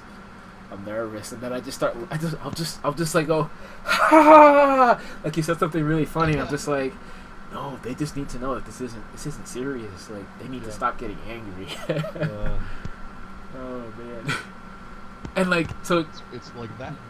You would do that to Joe. That in long posts. Yeah, you would do that to Joe, but Joe has a shorter fuse, so like I wouldn't be able to laugh in time, and then all of a sudden Joe would just be like, nope, and just walk away. He just throw his hands up and just like nope, and I'm like, oh fuck, I gotta get past that. Oh man. Oh, okay, so like we're getting into He's inside joke territory. Yeah. he's on my list. You know, he's on my list of people to thank next time I'm in town. Yeah, I was in New York with him. I mentioned I was like, hey man, did you know Toby spoke at the school? You know, it's like he's lecturing, he's recruiting at our alma mater. Like that's amazing, right? And he's just like, gives me the grumble face of, yeah, I heard. Like. And I'm just like, how do you feel about that? And he's just like, yeah, it's good for him. Whatever. I'm like, come on, man. He's like, no, it's great. I'm just being, you know how deal is. Oh man. Yeah, and I'm just like, and I look him dead in the eye. I go, you fucking beat me, son of a bitch. Like, so we had that wager, you know, first one of us to lecture at our school, and you beat me. Yes. So congratulations. And I actually still count that as one of the better experiences in my life. I can imagine that. I still like. I'm like, can't wait. I'm just like, I'm hoping one day to get the call. Like, you want me to do what? You want me to tell people what the lunch menu is? That means I get to talk to the students. I don't care what I say. Sure. I think that's like high honor, like to be invited back to your school. And it so is, yeah. Like tell the kids how it's done. Like you don't know how much full of shit you are until you're sitting in one of those rooms with like a student who's got like so much shit to deal with that is just from school, and on top of this, the expectation that they're supposed to leave in Floyd. Yeah, and it's just like wow. And then see, that would be the crux of my lecture. This is 6 years behind me, and I still like shudder at being at where you are now. Yeah, like if I were ever to talk to, and like and it's funny, like I teach at the college level, and I have this conversation with my students every day. I'm just like, I have this conversation, and this would be the crux of my lecture at my school. It's just like, I'd be like, show of hands, who here is choosing, who came to this school because they are choosing a career in the arts. And I'm gonna watch everybody put their hands up. And I'll be like, you guys are shit out of luck. Like, there are no jobs. Like, no one's gonna recruit you. That's not how this works. Like, like you have to build this for yourself. Like, you're choosing a life in the arts, not a career. This is not a job. This is a lifestyle. Yeah. And it's not always gonna be lucrative. I'm always the wet blanket in my classroom. I'm just like, they're like really excited, just like, man, I'm graduating this year, and I can't wait. Do you have any advice for like, getting a job and like talking to recruiters and like interviews? And I go, yeah, don't do it. Like, if you like this feeling of being happy, it's because you're making your own work. Keep making your own work. Like, yep. It's those. I'm so down on that stuff. At the same time, though, I'm like, I gotta send out my portfolio. I gotta get some more freelance gigs going. No, and like I have these like prolonged discussions with crew members, and it's just like we're in this industry of animation. We hate everything that's on TV that's animated because it's all poorly done, and we hate how the industry treats us. And we hate all this, like so much of this stuff frustrates us while working in the industry, and yet we come back and we want to work more, and we want to explore more options and come up with more ideas. And your static is the next idea is always better. Okay, but you get the idea. I do, and So like the point of like my wet blanketness in class with my students is not to discourage, not at all. It's just like so many young artists leave school, and myself included, thinking that you know, that the winning, you know, the art career is in getting a job. It's not, you know, like the job's temporary, it's fleeting, you know. One day you're gonna leave that job and you're gonna go do another job, or you're gonna find your personal passion and you're gonna follow that, or whatever, you know. You can't bank on that job being the fulfillment of your career, of your life in art. And so like all my lessons are geared towards making projects that they can either send to a publisher or put on Kickstarter. You know, because even if you're working for a publisher, you know, working with a publisher, I should say, because working with a publisher means that you're making art for someone else's content. When I say work with a publisher, it's because you made a book, and then also making stuff on Kickstarter. It's important to be able to find enjoyment in the work that you make on your own, because honestly, like, especially when you first get out of school, those jobs just aren't gonna fucking be there. You know, like, I'm sorry, like, it's super rare that you come out of school and you're like getting handed jobs and high profile gigs. I mean, I know people that've been working this life and you know, for 10 years and are still trying to find, you know, their way, their voice, whatever it is, their path. You know, I'm in that way. I'm only 6 years into it, and you know, it's only in the last 6 months I feel like I'm treading any fucking water. You know, like, so, you know, it's a long fucking road, and you know, I'm trying to teach them that, like, while you're looking, if you have to look for jobs because you have student loans, you got a family, whatever it is, you know, fine, definitely do it. Get any job, whatever. But in those off hours, all those off hours should be filled with making your art, with finding your voice, with teaching yourself, like Adam just put in the chat. You know, mastering your craft, and there's no financial reward for that. You know, there's no like, all right, I'm this level of painter, I'm worth this much money, you know, it's gonna start rolling in. Now, I know a bunch of painters who are really fucking talented who are barely making it, you know, who have to work day jobs, you know. Right. You know, so, like, the thing that should happen first when you leave school is you should love your work and love making it. Everything else comes after. You know? If you're just chasing the paycheck, you're in the wrong fucking field. There are easier ways to make money. So the managers at McDonald's make $60,000 a year. That's a fairly decent salary. You know, like, you can live a life, buy a house, whatever, with that salary. You know, go do that. If money's your goal. Shit, like, I said that to my students. There's an industry in Amazon of just, like, you know, working in a warehouse and shipping shit out like that. Like, Yep. if you don't want to interact with human beings, which, let's face it, most artists don't necessarily want to do that. It's true. You know, like, there are jobs that, you know, and it's like I had again this conversation today where it's you know, there are absolutely better ways to make a living, but you know, if you're loving it, you know, then that's gonna hopefully come through the work, and that's gonna, you know, infer the work and make it, you know, a worthwhile thing. Like, that becomes the valuable thing, you know, and like Bill Watterson, you know, like, had that freaking monologue about it. You know, he left a lucrative, you know, advertising career to make Calvin and Hobbes. Yeah. You know, he didn't leave it to make Calvin Hobbes. He left it to make like a comic strip. You know, it just turned out to be Calvin. Right. Because he had a passion for that work. He wanted what he loved to do.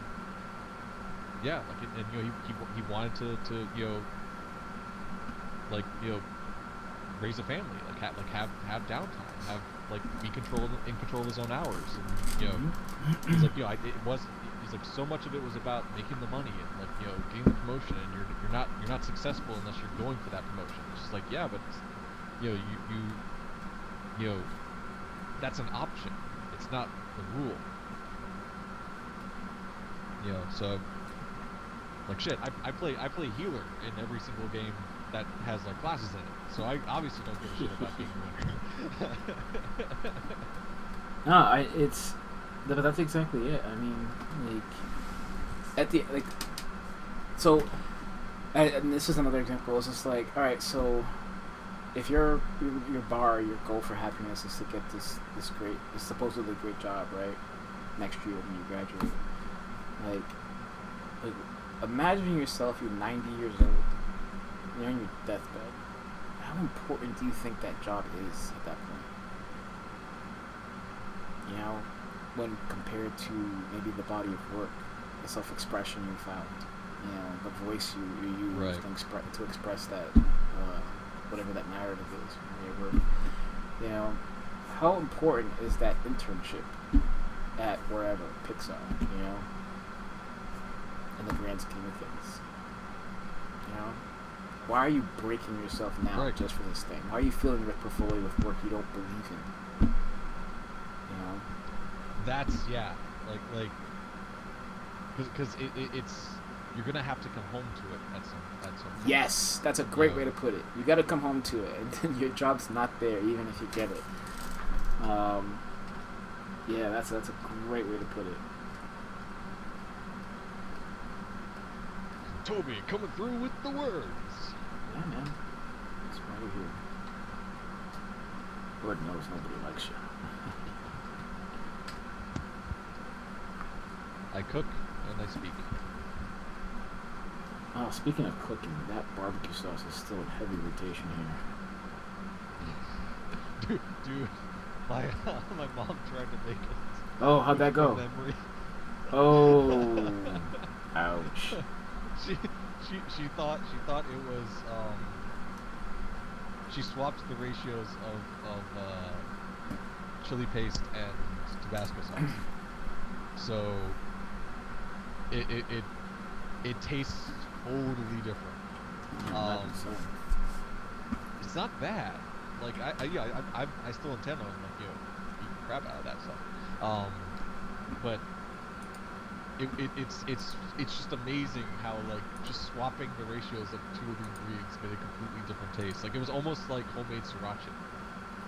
Oh, wow. That just sounds pretty interesting. Yo, it's pretty interesting. Yeah, like it's not really barbecue sauce because like it wasn't sweet at all.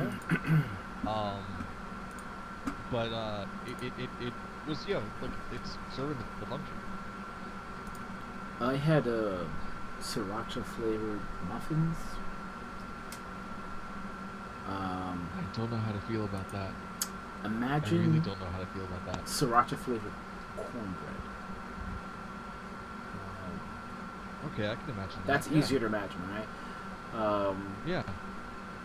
But there was a little more sweet to it. So, okay, a sriracha flavored cornbread with honey on it, and you're closer to what I had. You're That in the is ballpark. very Asian. Yeah, but it was good. It was different. Yeah. It's like a dessert sriracha, which sounds really yes. Yeah, that's a good way to put it. Oh, what the hell just happened? Oh man, that's I had disgusting. a truly appalling thought that made me want to kind of throw up in my own mouth. I don't want to hear about it, which man. was- Come on. no, I'm enjoying my scotch. You over here vomit talk. People scratching me. Come on. which was to inadvertently play a prank on someone by filling a like chocolate syrup bottle with sriracha, in the expectation that they put it in their milk. Oh my god. Or strawberry syrup would actually be probably That's the correct mean. term because they would at least both be red. That's super mean. Again, kids, I don't condone pranks. No, I condone them. If you get video footage, you put a link in this fucking chat, and we will talk about it. That shit is legit. That's legit entertainment. The stream will turn from art to America's most painful videos really fast. Oh boy. Which ironically is fairly similar to making art. Well, again, I'm still just futzing with this painting. I added another texture just to kind of give it a little more air in this particular matter. Okay. I'm not sure I'm going to keep it yet. It might just be a distraction. Let me turn it on and off. Yeah, that's too This much. assignment that I'm working on. Oh, Jake Peck! Jake is saying. So, I'm gonna segue real quick, and we'll get back to what you said. I met Jake at It Looks Con in Pennsylvania. Seriously, highlight of the trip. This guy's so chill to hang around with. Friendliest dude you ever meet. Really good artist. Jake, throw up your website, man. Like, people should see it. He does a lot of live streaming too. Yeah, man. Jake was great. It's funny. All right, sorry. Class, which is good. Yeah. No, you have no idea. Like, we kept calling him Jesus. He has like this really, really long hair and like this really, really big beard, and like, it's impressive. So he's just on Instagram. This Jake Peck Art on Instagram. He's working on his website. It's cool stuff. A lot of ink work, which I totally love. And we have a trade happening at some point. Yeah, and Jake's gonna be part of our Twitch network, so you get to see that stuff. Gotcha. Yeah, Jake's another one who's going to participate in that experiment. So many links. Yeah. No, Jake, we're gonna be starting a discussion in Slack soon about Twitch practice with Andrea, who's got a butt ton more experience than we do. And she's also a very lovely person. You might have met her at IlluSCon as well. So, yeah, definitely stay tuned for that. Sorry, we segued again away from something you were saying, Toby. If I haven't Oh, no, completely.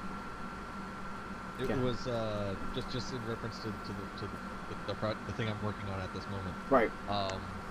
So like I you know pulled this gig, you know, doing boards for this guy's project that he's doing an animatic for in the hopes of using it to promote to various other networks and, you know, production houses and stuff like that, to then eventually get it funded so that I can do like the full storyboard experience and we can make it into a short or what have you. The first pass at the script, I totally started floundering. Because the script was written in standard script format and not animation script format, which meant that while, you know, standard script format says, you know, character enters the room, you know, animation script format involves a lot more detail. Like, how does the character enter the room? Because, like, you know, the animator has to convey a performance that an actor might not necessarily have to think about, because the actor is the same person in every single shot, whereas the character could be animated by a different person in every single shot. So there has to be a level of consistency in the writing established in the boards to then be conveyed through the animator. The difficulty was that, you know, it was taking me a lot longer because the script was written in standard format, didn't have any descriptions of actions or methods in which characters were doing things, so I had to make up a ton of it on the spot, which was pushing a lot of the work, you know, back. You know, because it's like, okay, you know, this character is setting a table, but, like, is this character funny? Is he clumsy? Is he, you know, like how is this character setting a table visually? Like, you know, because the script was literally just two talking heads talking back and forth with nothing else, with like one phrase of description of, like, while a character sets a table, you know, this conversation takes place. I got 3 pages in and was already up to over 90 boards. Oh wow. So not 90 individual drawings, 3 pages in, and it's a 16-page short. So quantitatively, I was looking at probably having to do somewhere around 700 drawings. And like I knew that. I kept working. It just like kept like weighing on me, and like I just you know I stopped thinking clearly because of just how much pressure I was feeling on that. Sure. You know, I looked for ways, you know, to streamline, looked for ways like all this stuff, you know, to kind of like, you know, shorten up my work scale on it.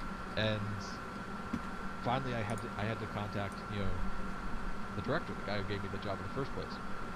And, you know, gave him this, again, long, huge block text, you know, thing that I tend to always do whenever I'm writing to someone. And that's kind of doing interesting things there, dude. Yeah, on your screen. Yeah. Yeah. Continue. So you know, I give him the whole thing, you know, like my experience with the scripts, you know, my expectation of what I thought I was going to be getting versus what I got, and like how it's interacting with my process, and how like, you know, and ultimately, like, you know, gave him options and like ways that I could hopefully still work with, like including, you know that, dude, I might not be the guy for this. Right. You know, because like your timeline doesn't meet with what I'm capable of. I'm fast, but I'm not. My expectation of my work is preventing me from being faster. And you know, so I totally understand if you need to let me loose with the project, you know, and like, I'm sorry I disappointed you and everything like that. Like, guy was super chill. So he's like, you know, dude, you know, take the extra time, you know. 90 boards at 3 pages is way too much. You know, he's like, dude, you really need to scale back. Like, I don't want you killing yourself on this. And, you know, super, you know, killer guy, you know, to respond, you know, for like, cause essentially I've been spending like days building up the courage to kind of like, you know, describe that problem I was having, and then like he was totally understood, and like, so now, you know, he gave me more time, gave me, you know, more leeway, and like less specific action and more broad action, that kind of thing, and like he's given me free reign on, as far as like, you know, devising visual gags and stuff like that. And, you know, good news is that. Bad news is I had to start over. So if it's better conditions, it should go starting faster. over, I'm now just past the point where I left off, just now, and I'm at just over, just around 50 boards. So I've already cut in half the amount of work I was looking to be doing.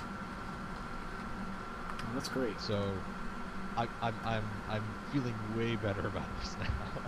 Like, just at that very second where I started talking about the story, like that's exactly when I felt better about it.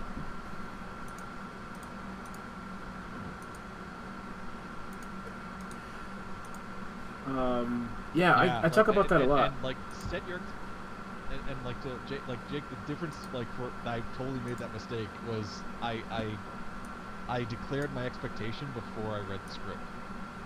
Like, I like, he gave me the timeline and he gave me the expectation and like everything like that. I said, oh yeah, sure, like, because I'd read the pre-script, like the thing that he used to like pitch, and like I thought that was the script. The thing I got was completely different. So like, never again will I you know, probably, you know, anticipate how a job's gonna go before I read the script. So lesson learned. I don't know what that Iteration 15 plus. Oh yeah, I saw you working on that, Jake. You should really just pull the trigger on it, man. It's looking good. I couldn't do 15 iterations on anything. For me, that'd be, I feel pain. I'd be like, nope, not doing it. But I saw it. It's really looking really good, man. Like, you should just pull the trigger, call it done. That's awesome. I really like this blue. I just don't know what the fuck I'm doing with it. So I'm just trying to make it fit at this point. I was gonna ask you.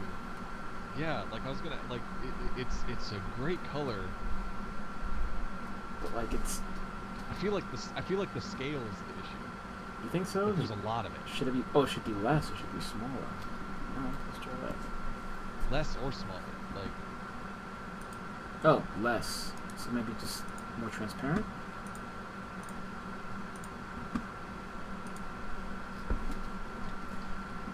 Yeah, at this stage, I couldn't Or maybe it just needs to be. speculate. It needs to be enormous. It's so fucking. Yes. Oh, actually. Everything needs to be bigger. Yeah. It might actually work. Composition, yeah, I mean. Let's filter this a little bit. Oh, I'm watching the stream catch up, and yeah. So there's if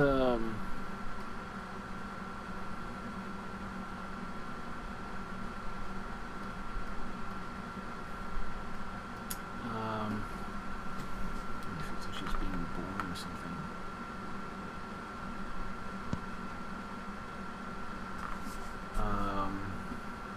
It reminds me of Altered States. Yes. Oh, I'm so glad you showed me that fucking movie, dude. No one's seen that movie. That's amazing. Oh no, that's not true. The South Park guys have seen that movie because they reference it in one of the episodes.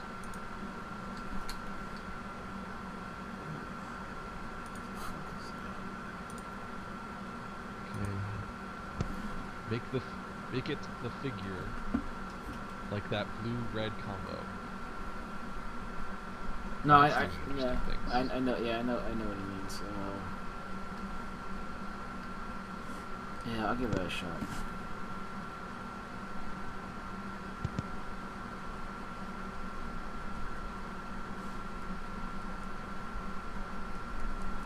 Just script this out real quick, just get a quick sense.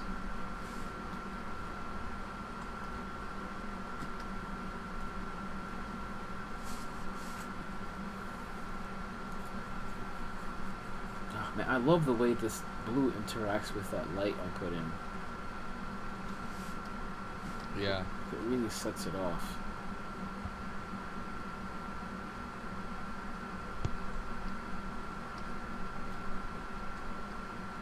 No, she just becomes hard to read that way.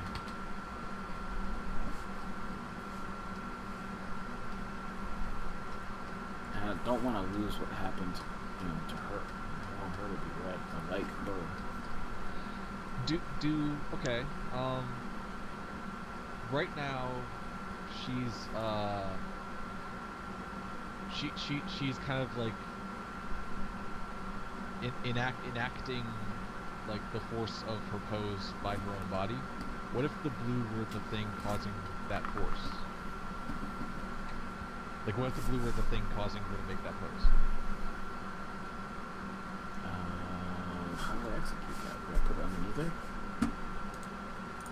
Well, it's where in that pose would you say is the pressure being exerted? I'm gonna need to explore that. You know, to me, I'd say it's either in her chest or her face.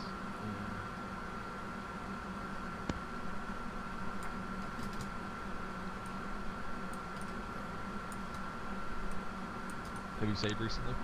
Thank you.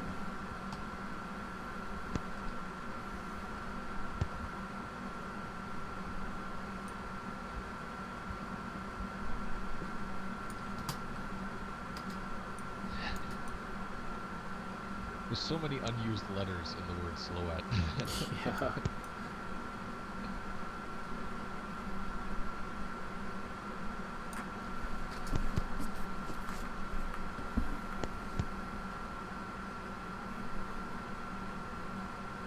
I'm not really looking forward to class tomorrow. And not even because of the class, but just because I have to drive 2 hours first thing in the fucking morning.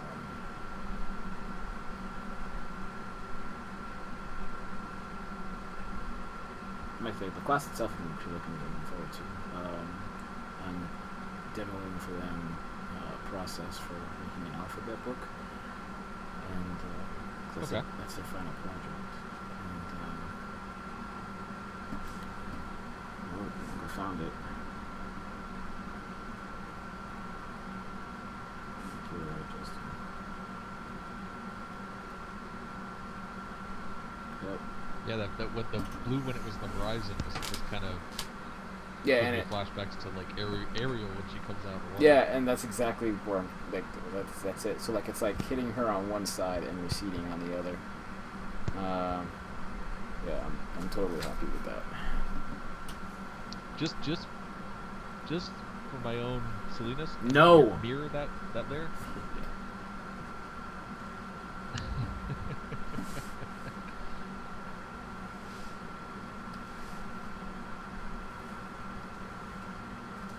What the fuck I did.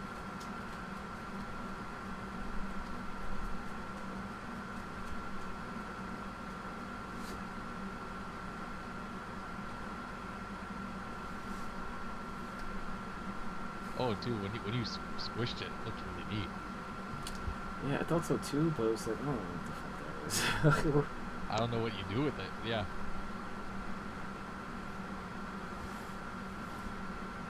Oh, now she's being abducted by aliens. That's what you do with it.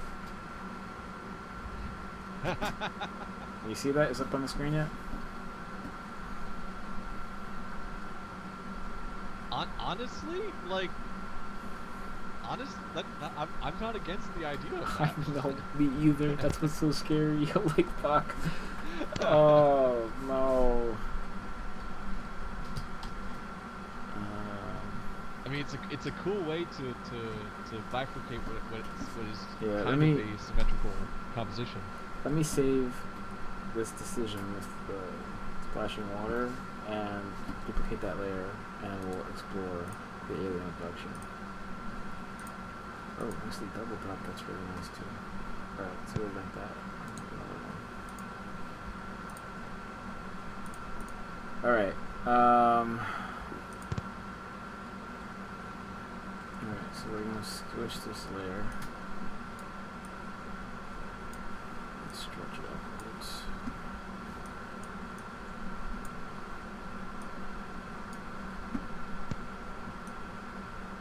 I think for the kind of like wave motif, like if you had a foreground element. Yeah, that's what of some kind. I'm putting in right now. I'm gonna make the beam a little more dimensional. Gotcha.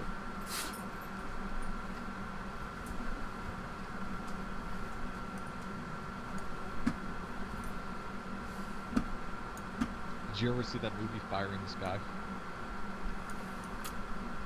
I wanna say yes. Couple loggers out in like the woods see what they think is a fire, and when they go to investigate, one of the guys, vanishes, and everybody thinks that they killed him. Yeah, and like the whole town ostracized them, and they're like, no, that's aliens. Pretty much, yeah. It's not a bad No, it wasn't us. It was. It really wasn't. Like, they did the kind of unique thing, which was, make the aliens scary, Yeah. which a lot of movies don't tend to do.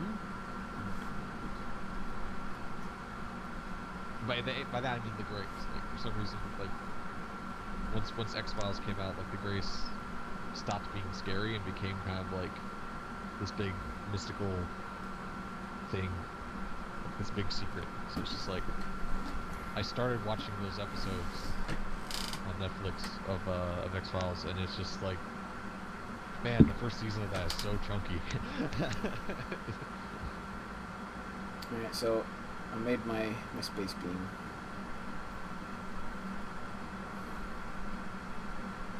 I can't say I just like it. I can't say so either. Yeah.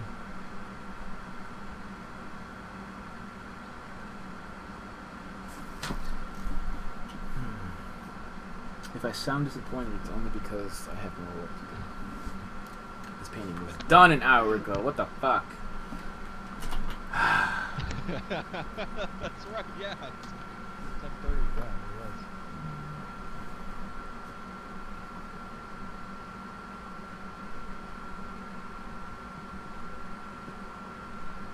Yeah. Okay. So with the space beam, like she's less clear now. So I've really got she's much more work.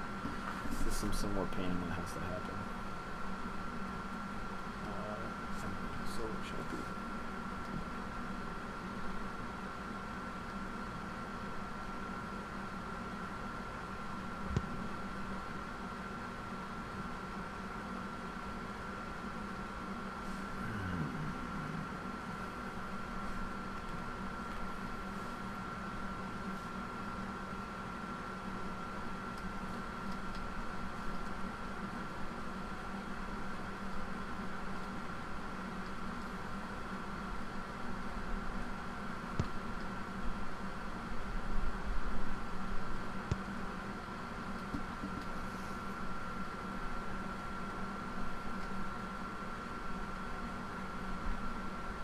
You know what, man? Next week, fuck this. You're drawing, and I'm gonna co-host.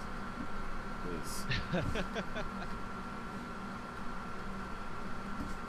Fuck all those guys. I'll have to come up with a couple of projects then.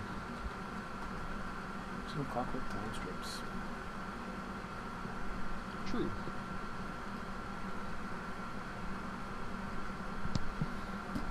I started panicking because I started creating more characters for that.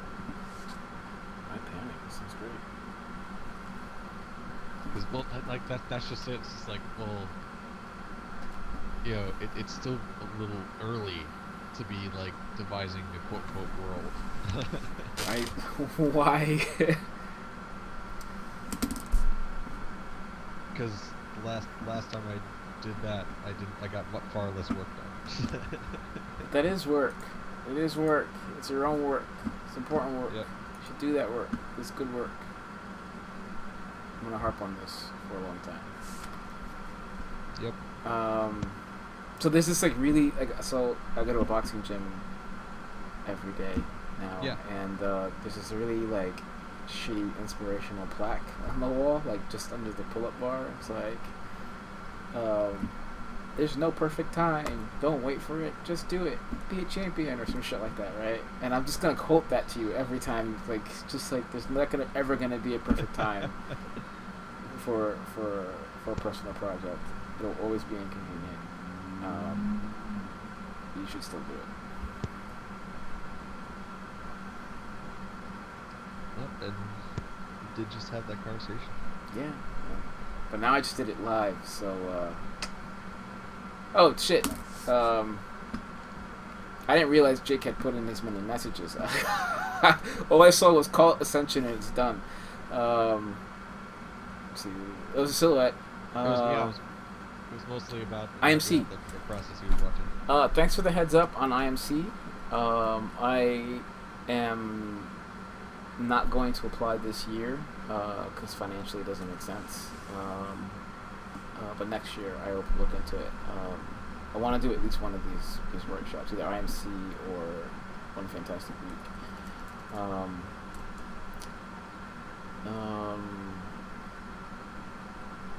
Yeah, and I'm sort of looking into the Illustration Academy. I don't know how I feel about that program anymore. I really wanted to go to it. I really wanted to go to it when I was in college. My mentor teaches there, and a bunch of artists that I really admire and respect teach there. Sterling Hunley teaches there, Mark English. But you know, I don't know. I don't know what I would do there, or I don't know. This doesn't feel like the right fit anymore. I still respect all those guys. I have to meet Sterling Hunley a few months ago. I want to replace you, Justin, with Sterling Hunley as my friend. Totally understand. He's cool about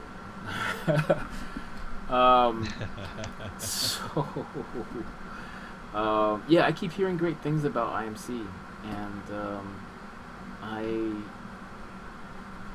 I like all the people who teach there, and a lot of the students that attend there consistently. I also respect Mignola teaches there now. I'm just like, fuck, this is making it really difficult for me to save money. I have to go to Italy next year. I don't know how to do this. Yeah, I'm kind of feeling that IMC might be the one over One Fantastic Week. Like One FW is from what I can tell, is great. Um, but I don't know. I don't know what the fuck I'm doing. I'll let you guys know. I will keep you posted. When knowing takes place. Yeah. The things I'm really concerned about right now are conventions. Jeez. Toby here is coming with me to a convention. Aren't you, Toby? At some point, yeah. We're going to Gen Con, man. The decision becomes which. There's so many to choose from. Yeah, this is true.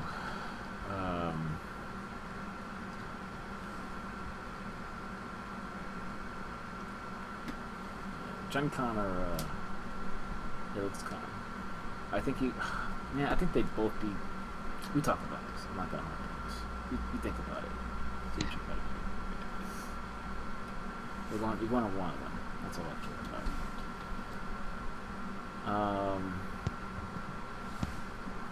So I have to bring more light back into this painting. I just kind of knocked out her silhouette a little more. I even got her hand a little, kind of fleshed out. Which I think helps with this in the beam of light effect. But I'm losing her.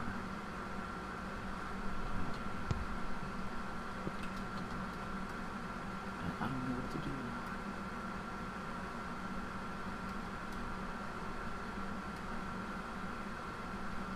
I think my problem is I'm trying to retain this drawing. And that's always the problem with this process. To do this process is to obliterate your drawing. This is the end result of this is a painting. And I've been trying since that first aha moment. I've been trying to retain the drawing, and this is just not gonna work. So it's time to get rid of it. Man, this is gonna be a late stream. Do you have like a bedtime, man? Like that we have to cut it off at? Midnight. Okay. We might cut it off in like 20. I don't think I'll have my stream till midnight. I gotta be up at 5:30 tomorrow. Gotcha. I'm still waiting for a call from the goddamn eyeglass place. Because once I get the eyeglasses, I can mail you these. So Ivan, and I mentioned this in the stream, so no surprises, but like coloring takes me way longer because of shit like this. I always find something kind of neat to play with, and I will go down that rabbit hole every time. I will probably, if I don't randomly finish this, I will end up during the week. I will finish this piece in next week's stream. Adam, where are you? It's 4:30 in the morning.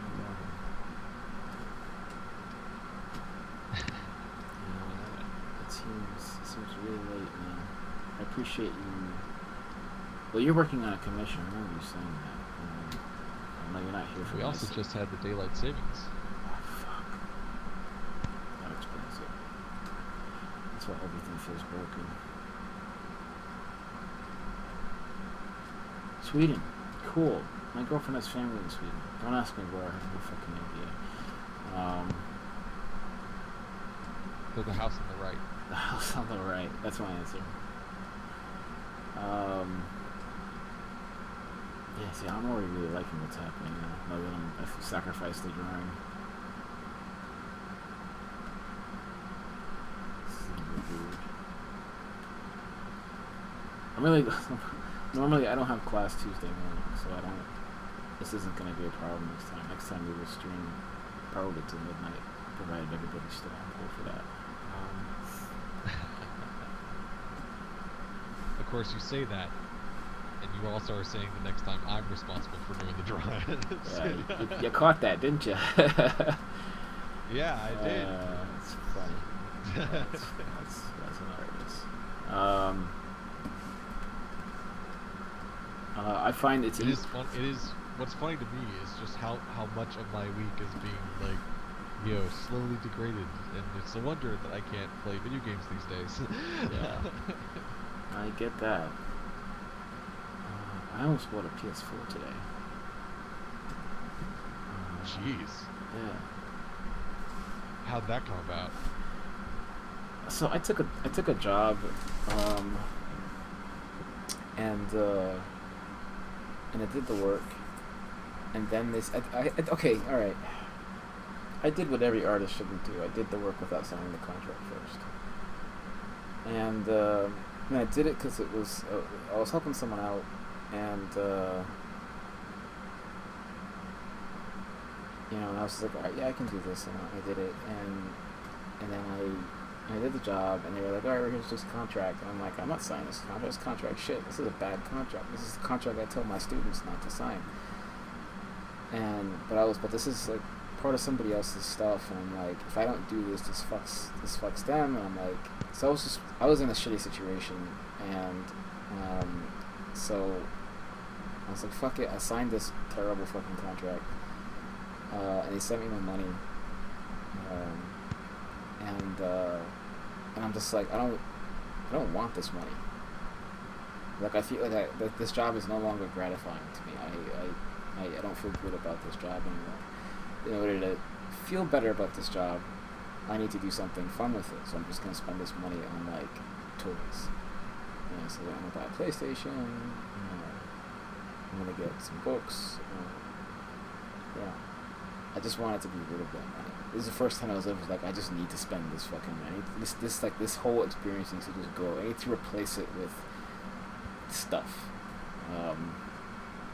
So I was like, I'll buy a PlayStation. Sure, why not? I haven't yet. I haven't decided. Actually, I haven't had time to fucking go anywhere near a mall.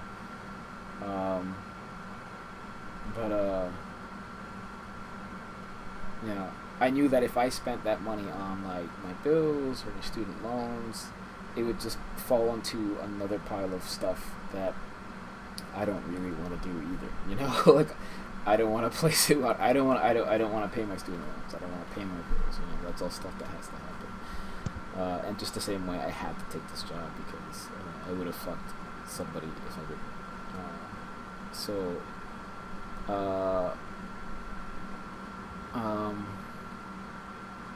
So yeah, I was just like, yeah, I'll get a PlayStation, and that's how that came about. I'm still on the fence. I haven't done it yet.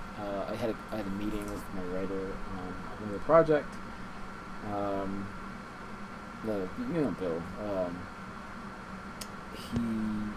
He works for. He's a computer programmer, and they have a program in which like programmers can buy their laptops as they get new ones, and so there's a couple there. So he's like, and I need a new laptop, and his laptops are like top of the line MacBook Pros that are right 2 years old, and it's just like, he's like, yeah, but I have a couple in my office right now. You buy one of those, like $400 or $500. I'm like, no problem. I will drive to your job to work tomorrow. He's like, yeah, just gotta make sure it's cool because, like, if you're not so. I'm like, that's fine. I get it if I can't. But he's like, yeah, technically, like, it'd be like you buying mine, so I don't care. So I might just do that instead of getting the PlayStation because I could use a new laptop for streaming and such. Right. But I'm market for a more convenient way to read at night. So I love my Kindle. Oh, but you do audiobooks at night. Yeah. Yeah. Which a tablet can still do. Yeah. Like I would never probably do an Apple device to listen to audiobooks on. Yeah, I would just say get like a little tiny portable speaker, man, and like put it on your headboard. Like they have the little blue, like Anima uses one. We'll occasionally stream movies from one of our tablets to her projector. and she doesn't have like a speaker system, so we just like we bought this little wireless Bluetooth speaker, and it works just fine. You know, it's like the size of a pencil sharpener, I guess. It's really small, but it really good sound. And it was like $40.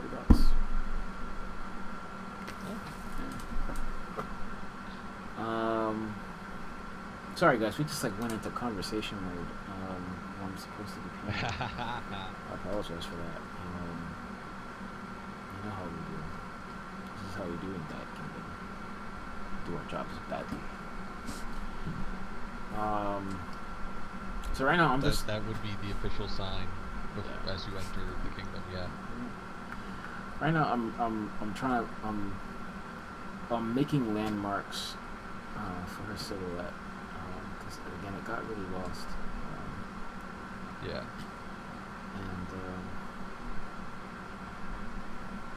And Jake, yeah, I okay, this is I've tried really hard not to say this out loud, but like I feel like not saying it makes me feel like a liar. I don't buy art. Like You buy art books. Yeah, I'll buy art books. I'll buy the fuck out of art books. I've spent thousands of dollars on art books. But even that has come to a grinding fucking halt because I don't have bookshelf space anymore. But I don't buy art. It's one. I have exactly 5 pieces of art on my wall. One is from one of my mentors. And another is from my favorite contemporary illustrator. Like, above all, there's nobody I think is better than this guy. Leslie Herman, you should look him up. Another one from my favorite comic artist, contemporary comic artist, all time, Malachi Ward. And a silver print by Akita Sato, who is a world famous photographer. I found this photograph that she did in my father's shop, and it's of it's a photo of a subway tunnel from the end car while it's moving. It's low exposure, so it's all blurry and shit. Beautiful, and like I have original art that is like substantial. Like I have an original painting by George Pratt, who was another one of my mentors. But that's in a tube in my closet. I've got I have a Will Eisner drawing. Like I don't hang art because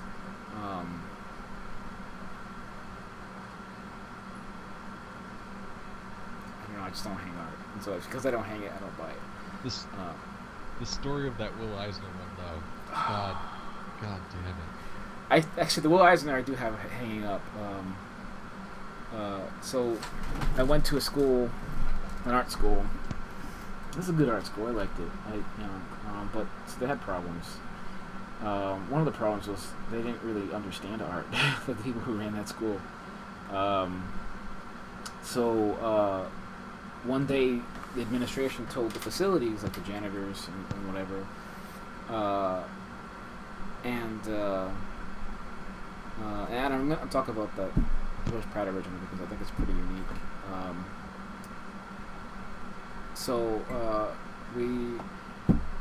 They told the facilities, like, we need you to clear out this office. Like, this office is being repurposed. We need you to dump everything. And in that office was flat files. Those flat files were filled with art, original art by the people who came to lecture at the school. So, Justin, are you playing drums right now? No. I'm probably fritzing out. Okay, be right back. Okay. So they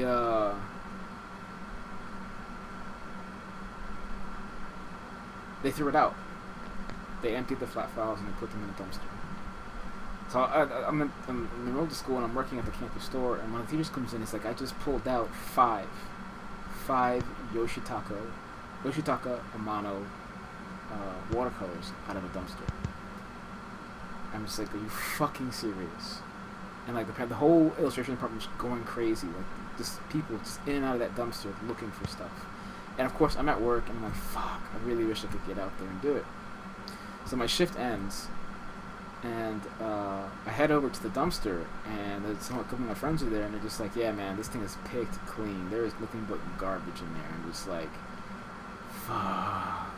And I'm stubborn. I'm like, I'm gonna look anyway. And they're like, whatever, man. We've been out here for an hour, and no one's found anything. So I get in there and I start digging around. Of course, there's a ton of garbage. There's like old postcards from like some of the teachers and their shows and whatever, and like gives a fuck, you know. And there's like I found so the guy who owns Moonbot Studios, I found his senior thesis in there. I kept that. Like there's transparencies of that. It's really bad. And so I'm digging around. I'm in there for like 20 minutes, half an hour, just stubborn, right? And I reach my hand in there and I pull out a fucking transparency with a little Eisner drawing on it, like a little marker drawing with like some characters that he did while he lectured. I think a year before he passed away. They're not incredibly beautiful drawings. You know, like this is very much at the end of his life, and he hadn't really been drawing anymore. He was really talking about his experience, but like they're clearly Will Eisner drawings, and he signed them. And I'm just holding it. I'm just like, fuck, this is the absolute last piece of art in this fucking dumpster. I'm in a fucking dumpster, just like digging through it, and I'm just like blown away. And so like my friend, like, he grabs the drawing from me, and I felt a well of violence just like spring in me. I'm like, what? And like my rational mind is like, this is Tyler, not Tyler, Right. not our Tyler, the other Tyler, the Chats, bearded guy, yeah, who's another fantastic artist and a really nice guy. But like he grabbed it, and he was joking, and I just was like, oh my!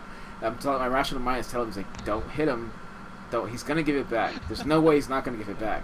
Like, don't hit him, don't hit him.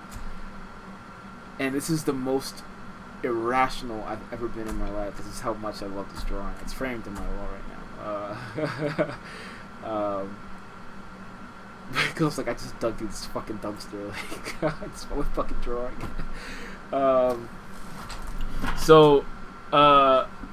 But yeah, so according to the teachers, there were Yoshitaka Amano drawings in there. There was at least 10 Will Eisner drawings in that dumpster, and one teacher got all of the Amano paintings. Fucking Caleb. She's like, yeah, fucking frame those shit. And like we talked about giving them to the school, like, you know, like they should be in the fucking museum or something. And it was like, nah, man, fuck it. They threw them out. They're fucking lost. They'll fuck themselves. Right. But yeah. That was just. I mean, that was the cringiest story you had ever told me. Yeah, I couldn't believe that happened. I tell this story all the time because that's some bullshit. Because it makes like. But like you gotta write that and have it be believable. Yeah, you gotta realize that most art schools are not run by artists. Like the president of your art school has no fucks and gives no fucks about who the fuck Will Eisner is or Amano. Cause I know the head of my school was a fucking lawyer. The people who work immediately under him were fucking lawyers. They give no fucks about what happens at that school. They care about making money. They all make fucking millions of dollars a year. That's their salary. They got people running your art school don't fucking care about what you do there. That's my big problem with art school. I had amazing teachers, which is why I say I had a great art school experience. But I had to interact with some of those fucks in the administration. They're not all bad, but I know that there's there's something inherently wrong with that situation. Yeah. Though, admittedly, fucking what's his name? Yeah, he ran the illustration department for a hot minute.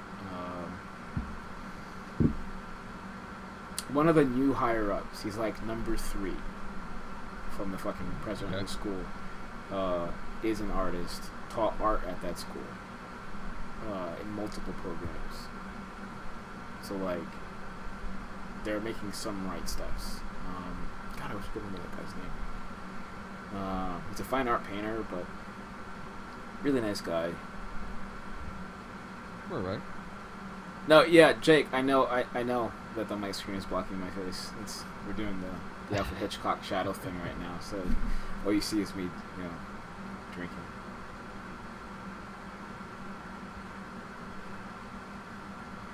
I would like to see this. To your consideration.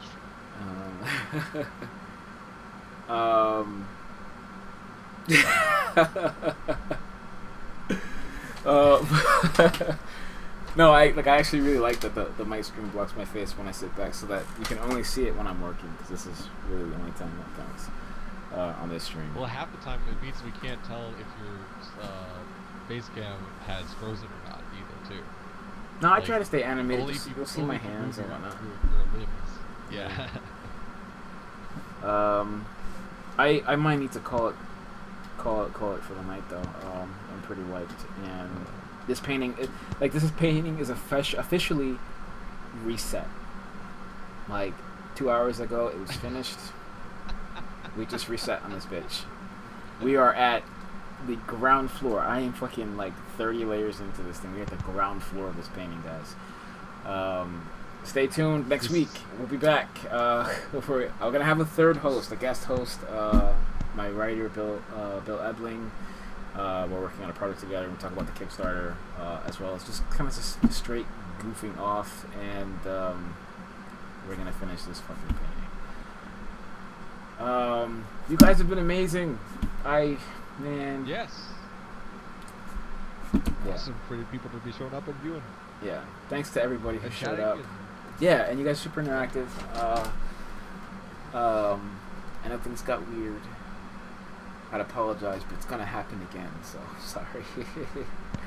Yeah. Yes, Ivan. Same bad time, same bad channel. Ah! Oh my freaking god, that's amazing. I love that so much. Oh my god. Copyright Ivan, I called it. Someone find the Batman themes like transition music, but play it backwards. Oh fuck yeah! I fucking God, I love that so much. Yeah, guys, same bad time, same bad channel. Thanks for tuning in. This is Bad Kingdom. This is yeah. This is Toby. Yeah, Toby and Bat King. Oh man, you guys are great. All right, see you next week. Yeah. Cheers, folks.